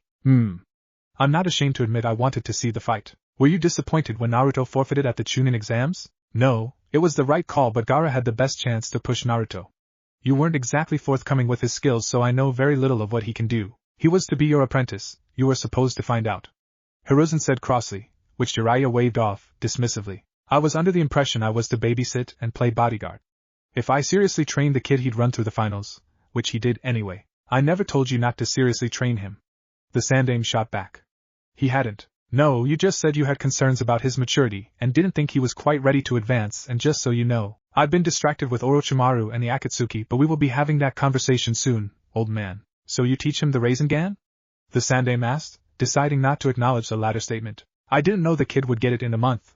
Neither Kakashi nor I managed it that fast. That must have stung. Hiruzen said with a smile. Like a bitch and a half. At least his father was an adult before he started showing me up. Jiraiya said, sulking the entire time. Of course, you'll go there with him in case things get out of hand. Of course. The clang of blunted tanto meeting each other rang throughout the private training ground. The smaller combatant was giving it his best, but against the practiced opponent, he was finding himself wanting. The pressure of the assault was unrelenting, suffocating, and forbade any thought. He could only react and react and react, never open to taking the initiative. It was frustrating. Infuriating. It was troublesome. Shikamaru said, as he rolled out of the way of the blade aimed at his neck, only to receive a kick to the ribs for his effort. He was in a simple outfit of black shirt and black pants, his Chunin jacket long since discarded. The kick made him realize what a mistake that was. He continued his roll until he got back to his feet, to see his opponent already on him. It was with the barest of margins he was able to block. What the rookie Chunin had not been prepared for was for his attacker's free hand to grab the wrist of the hand holding his tanto and slip into his guard. Before he could make sense of her movements, he was elbowed in the face, causing him to drop his weapon. Next, he felt his arm wrenched behind and above him, causing him to bend over as she kept his arm perfectly straight. He was not given time to dwell on the pain in his shoulder as a fist to the face dropped him to the ground. Troublesome, he said, rolling to his back. Getting your ass kicked generally is, sweetie, Yoshino said. Shikamaru had no response for this. He wanted to complain, but he constantly reminded himself that he asked for this. He recalls how powerless he felt in the forest of death, how Naruto did his best to ensure their safety and then willingly marched toward his doom. Shikamaru hated that feeling. His intellect was rendered a non-factor, irrelevant. Nothing he could think of would have helped in the slightest. That was the gap between Orochimaru and them, so he watched as his teammate crossed swords with someone he had no hope of defeating, only to get stabbed in the end. Now, with what is coming, he knows he has to be more than he is. It isn't enough to be able to plan things 20 steps ahead against people that can blow up your strategies with overwhelming power and skill. He could have been forced to watch a teammate die and been no more useful than a blunted kunai. He resolved to never let that be the case again. You know what your problem is? Yoshino asked. She was shocked when her son requested she help him train, as she knew his father was handling his development in clan techniques. But she was happy he seemed to be taking things more seriously. Seeing he wasn't going to answer, she continued. It's taking you too long to get where you need to be. You keep thinking you can warm up in a fight or flip a switch to get serious when you really need to. That might work as a genin, with a jounin leading you and a jinchuriki at your back. Not as a chunin and certainly not in war. You aren't going to get breaks to craft your next plan. You'll have to constantly be moving, fighting, defending while creating your intricate strategies. It's a drag, but you're right. I'll have to think more like that troublesome redhead. What do you mean? Asked Yoshino. He's good at coming up with tactics on the fly. Not surprising, his parents were like that as well. You knew his parents? Yes, but not well. His mother was teased a lot as a kid and kept her social circle small because of it, so not a lot of us could say we knew her well, and his father was extremely kind but also very private. Who was his father, and does Naruto know? I can't tell you, and yes, he does. Troublesome. At the Aburain compound, Shino was being watched by his father. The two stood in silence, the son continually stabbing his sais into the wood dummy and his father content to watch for flaws in his form. Shino started working on these for the Chunin exam finals, but his match with the puppeteer didn't lend itself to close-quarters combat. He, too, lamented his inability to aid Naruto against the once traitor. A hive functions best when all can contribute to the embetterment of the whole, but he was unable to do so. It left him with a feeling of shame. His parents tried to tell him his feelings, while understandable, were illogical. He stood no chance of defeating the once traitor, and could have done very little to alter the outcome. He'd acknowledged their words and the validity of their argument, but it did little to quell his emotions.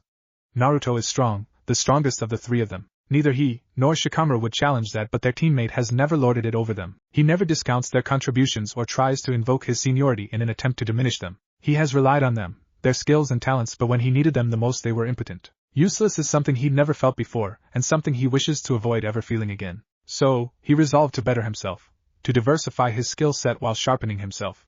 He would not be the weak link, he would not be a spectator. But progress is a slow process, so for now, he'd simply focus on handling the weapons in his hands with every ounce of precision he could muster. She sometimes forgot when Asuma was properly motivated he was a damn good shinobi, and somehow she'd managed to motivate him. They'd train and spar before he met his team for the day, and she hadn't been pushed like that in some time. She wouldn't say she'd gotten lazy, but she had gotten content, maintaining her skills instead of pushing.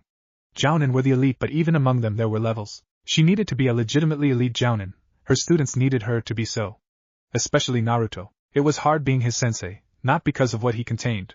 She wasn't a small-minded fool, but for reasons completely divorced from that. It was difficult to separate how he was on missions, calm, almost detached and focused, with the borderline shy 9-year-old that commissioned her to talk about genjutsu. She remembered how cute he was, his face still retaining his baby fat.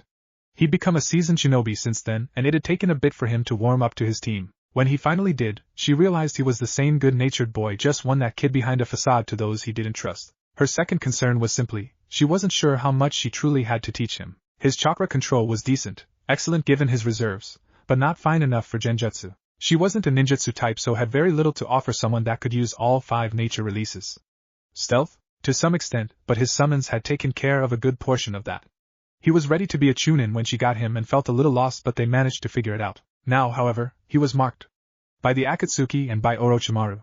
Kurenai was honest enough to know she'd be of minimal use against either threat as she was. Asuma understood her concern. He'd been around elite shinobi his entire life and understood feeling inadequate. He'd been helping her perfect his nature releases, fire and earth, along with polishing up her taijutsu and kenjutsu, as she hadn't wielded her kodachi in some time. She was also taking a page from Naruto's book, trying to create more original genjutsu, something people hadn't seen and couldn't just cast off. When it was time to remove the Akatsuki, she promised herself she'd be ready, and if she needed to fight Orochimaru to save her student, she'd be ready for that. He never questioned his mistress, it was not his place. She spoke her will and he carried it out.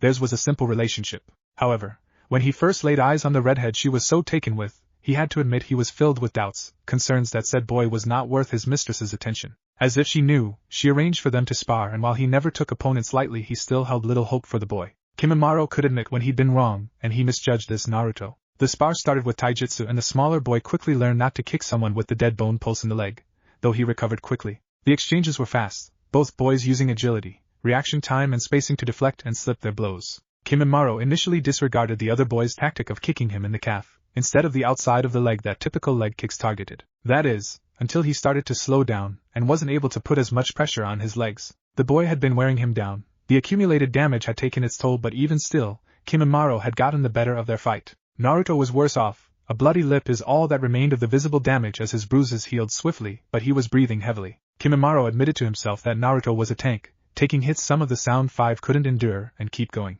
A small part of him was having fun, curious what an all-out fight between the two would look like. Orochimaru-sama called a short break before she had them engage with kenjutsu, and Kimimaro saw immediately that the redhead was a much better swordsman as he pushed the older boy in what he, Kimimaro, would consider his best skill.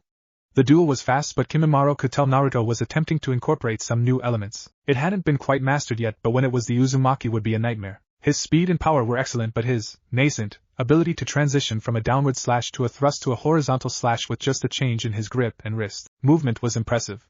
Once mastered, he'd flow through defenses, as he'd either be too fast or too hard to predict for most to stop his offense. Once Orochimaru called a halt to their fight, she informed them this would be a daily occurrence until the month was over and Kimimaro went back to Oto. Both boys acknowledged her words and Kimimaro was dismissed for the day, choosing to shower, change and then explore the village for a bit. While Naruto impressed him, he doubted most of the rest of this trash wood. The village was too open for him, the general mood didn't seem befitting of a shinobi village. Civilians all about, concerned about very little and generally in the way, as far as he was concerned.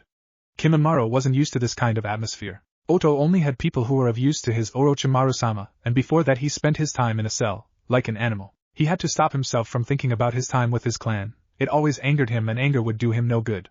They were all dead, so it didn't matter. As he traversed the village, he started to notice a shadow tailing him.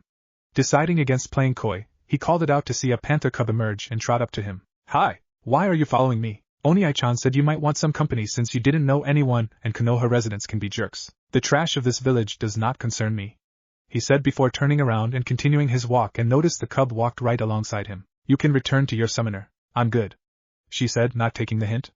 Kimimaro relented, figuring she'd be content to travel in silence. "Nah?" He was wrong. "Yes? What do you do for fun?" "Fun? I'm a warrior. I don't concern myself with fun." "That's stupid," the cub said. "That is not stupid, it is dedication. Oniai-chan is dedicated and he still has fun. He plays ninja with some village kids and myself. The Uzumaki is not without skill, but he'd be better if he spent that time training. Pfft, he could totally kick your ass in a real fight," she said, and then looked panicked when Kimimaro shot her a glare.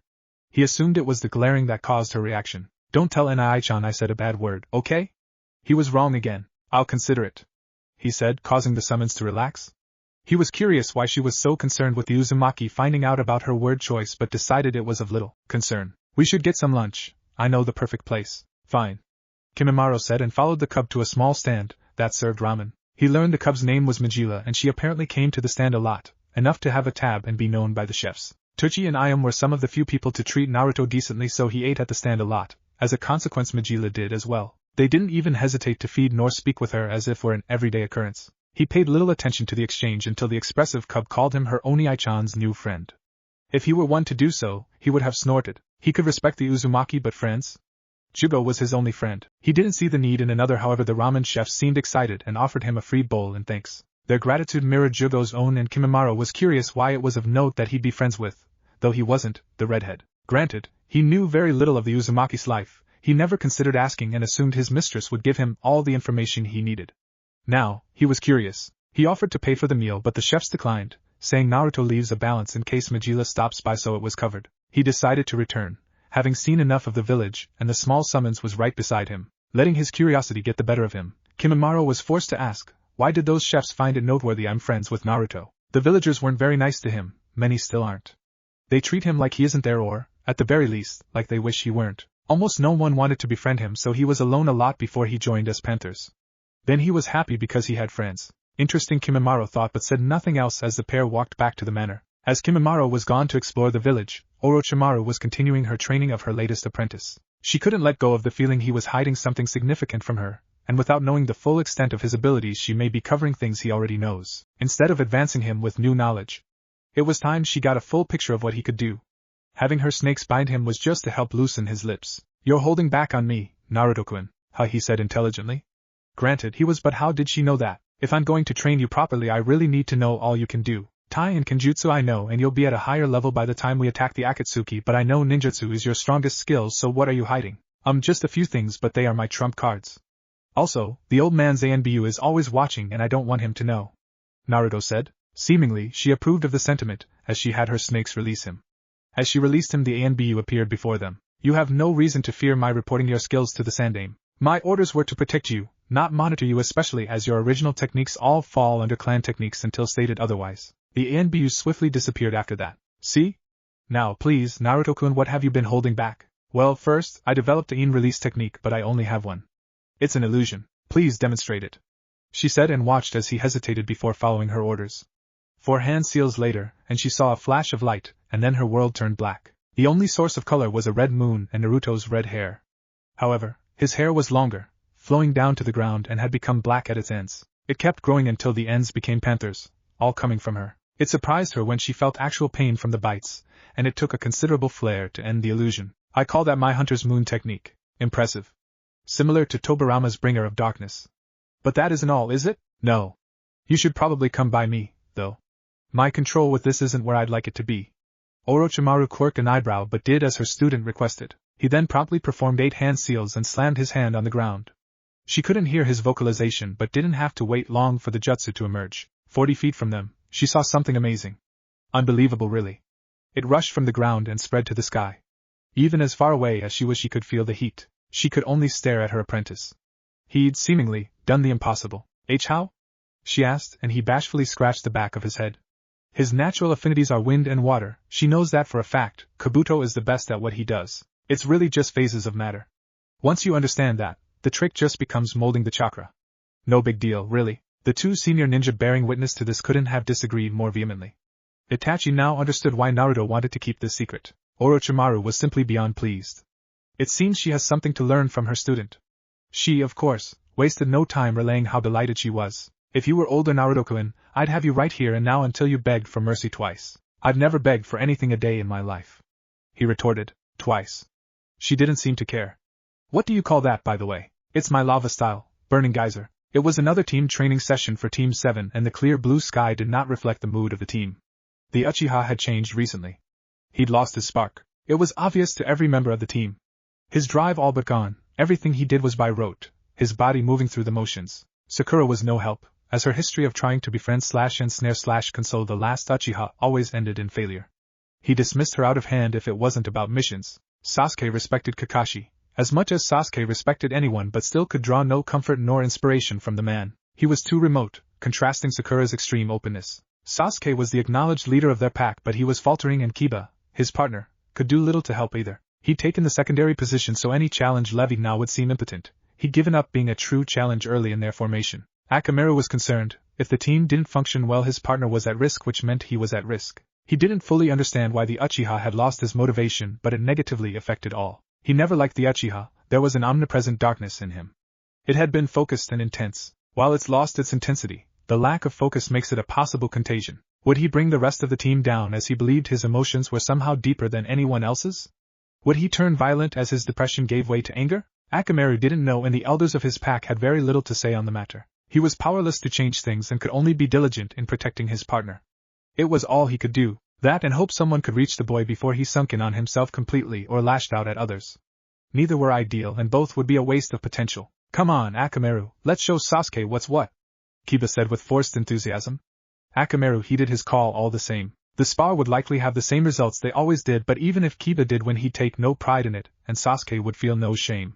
This team was going nowhere fast. Of all the ways she had planned to spend her evening, having a civil discussion with Jiraiya was nowhere on the list. He claimed he'd come with important news concerning Naruto, so of course she prepared for another screed on how she was going to corrupt him and make him experiment on babies and kick puppies in her attempt to take over the world. She was in no mood and Naruto was kind enough to make dinner for everyone, including his fellow Uzumaki, Kimimaro, Majila and Kabuto, and she'd rather not miss that as it smelled divine. Now the two sat in her parlor, each in a lather chair staring at the other. Make it quick, she said neutrally. The Kazekage is hinging his support with the Akatsuki on Naruto fighting Gaara and Suna. Sensei has agreed and will leave at month's end. Maybe Sensei should tell Raza he'll help or I'll kill him myself. Oh yes, the Orochimaru school of diplomacy. When in doubt, hold a sword to someone's throat. Jiraiya said dismissively. What's wrong with holding a sword to someone's throat? A lot gets accomplished by holding a sword to someone's throat. Well, as fun as this is, let me inform the brat so we can come up with a plan. No. He'll be fine. Gaara holds no challenge for him currently. I wasn't asking. Orochimaru narrowed her eyes. You keep at this, Jiraiya, and you won't like the consequence. You think you can keep me from my godson? You overestimate yourself. Sensei managed it, and you didn't even put up a fight. I'm confident I can achieve similar results, if you push me. To think I felt bad after Tsunade's little story? You're just a bottomless void. I'm more certain than ever you belong nowhere near Naruto, and yet he lives with me and is being trained by me because he trusts me. No, because you plotted and schemed to make it happen. You may be getting away with this now but it won't last forever. Leave, Jiraiya. Fine. I'll be back tomorrow to speak with Naruto, he said and made his way to the front door. She just rolled her eyes at the lifelong idiot. She joined the rest in the dining room where Naruto and Karen were just bringing out dinner. She was never one to enjoy group meals, but she had to admit seeing everyone talking and laughing, especially at Majila's retelling of her time with Kimimaro. It was much more relaxed than Oto, though she realized it's because she terrified everyone, giving the impression she was mercurial to the extreme. Good to keep a bunch of rogues in line, bad for dinner conversation. She paid special attention to her newest student, and how he seemed to draw everyone in. He wasn't put off by Taiya's language, could get Karen to open up, and even a stoic like Kimimaro was willing to engage. She knew he was something special, but mostly she focused on his potential as a shinobi. It was comforting to know she had chosen correctly, and it was time to start moving things along. As the others cleared the table, Naruto was headed to the library, Majila underfoot, to do some studying, but Orochimaru had different plans. Naruto-kun, she said. Yes, Shursho? We need to discuss another part of your regimen, namely recovery. Recovery? Yes. While most experienced ninja know to rest, and some even visit hot springs occasional to relax their muscles, most don't pay enough attention to post-workout recovery. It limits their gains as they aren't taking care of their bodies. I won't let you make that same mistake, so take a hot bath and then go to your bedroom. You'll be receiving a massage afterward to make sure there's no tension in your muscles. The redhead simply nodded and headed toward the bathroom nearest his bedroom. After his soak, Naruto returned to his room to see it alight with candles and the smell of incense burning. He also saw a massage table and laid on high face down. He had not suspected the person to give him the massage to be Orochimaru herself, as he tensed when he noticed her presence. This only caused her to laugh as she told him to relax. It was weird. Outside of sparring, Naruto wasn't accustomed to much in the way of physical contact, so even ordinary acts to most people felt intimate to him, so this was doubly so. Orochimaru paid attention to his initial discomfort. Part of the reason she chose to do this was to get him used to her touch so she wouldn't have to later. Also, it was a chance to make him start seeing her as an object of affection, and not just a teacher, as he had clearly labeled Kurenai. She started at his legs and methodically worked her way up. He did have a great deal of tension in his muscles and knots to work out, so it wasn't completely manipulative. 60/40th she'd wager. By the time she'd gotten to his back, he'd relaxed completely, no doubt in part to the incense, which were made of a little something extra. It'd also, most likely, give him an interesting dream tonight. He was asleep before she finished, leaving her to place him in bed. She watched as he slept peacefully. Truly, he was beautiful in her eyes. Not just aesthetically, though she reasoned he'd be quite attractive when he matured instead of just boyishly cute now, but it was his potential and drive she saw. It was similar to Jiraiya. When they were kids, she'd seen his potential that was just begging to be unleashed. If he had not been a jealous, petty boy, she'd have continued to be interested in him.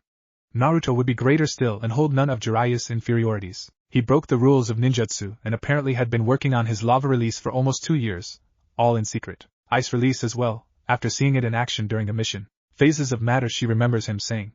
Simple in conception, not execution, but he was right. If you can make water vapor and viscous liquids, then ice should be possible. If you can make earth, mud and stone, then lava should be possible. She, like others, assumed only bloodlines could truly wield the sub-elements, but she was wrong, because no one was there to tell him he couldn't. Naruto truly believes chakra is limitless potential, energy to be manipulated, and he'll go farther than any before him. That, she believed, was his beauty. Until she was around him, exposed to him. He has a lightness to him, one that shouldn't be there. He's within his rights to hate much of the village or simply deem life unfair and not care about anything, but he doesn't. She's seen him genuinely enjoy others. She was drawn to it, even if it'd be something she'd seek to quash, bend or otherwise eliminate from others. But with him, she'd protect it, as she sees that quality and his potential as intrinsically linked. His belief in chakra mirrors his belief in himself and his innate optimism. Not naivete, but true optimism that he can improve things if he doesn't give up. It's intoxicating, so much so she has to remind herself not to rush things. He's still too young, so she must be patient, and she will, but one day Naruto Uzumaki will be hers and hers alone, even if she has to burn the rest of the world to make it happen. Not Jiraiya, not Hiruzen, no one will stop her. She gives Naruto a small kiss on the cheek and departs, knowing more is in store once he gets old enough. She just has to wait. A dark forest illuminated by the waxing crescent. The foliage is familiar, the dewy scents are as well. His only question is how he got here. Well, and where he got these clothes. Over a mesh-lined black shirt was some red armor he'd never seen before. Over that he was wearing a black haori with red and blue flames at the bottom.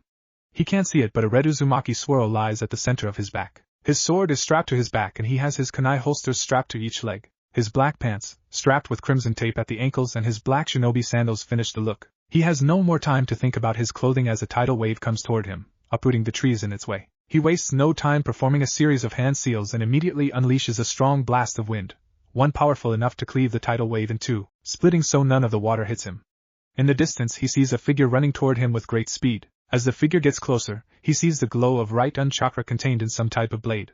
Finally, he can make out the figure. It's Tobirama Senju, and he's wielding the Raijin no Ken. Naruto sprinted toward the Hokage with great speed himself, able to perform the full Shikuchi without any ill effects. Tobirama readied himself, bringing his lightning blade overhead, preparing to deliver a powerful strike. Naruto draws his blade, smooth and without mistake, coating it with his supersonic chakra.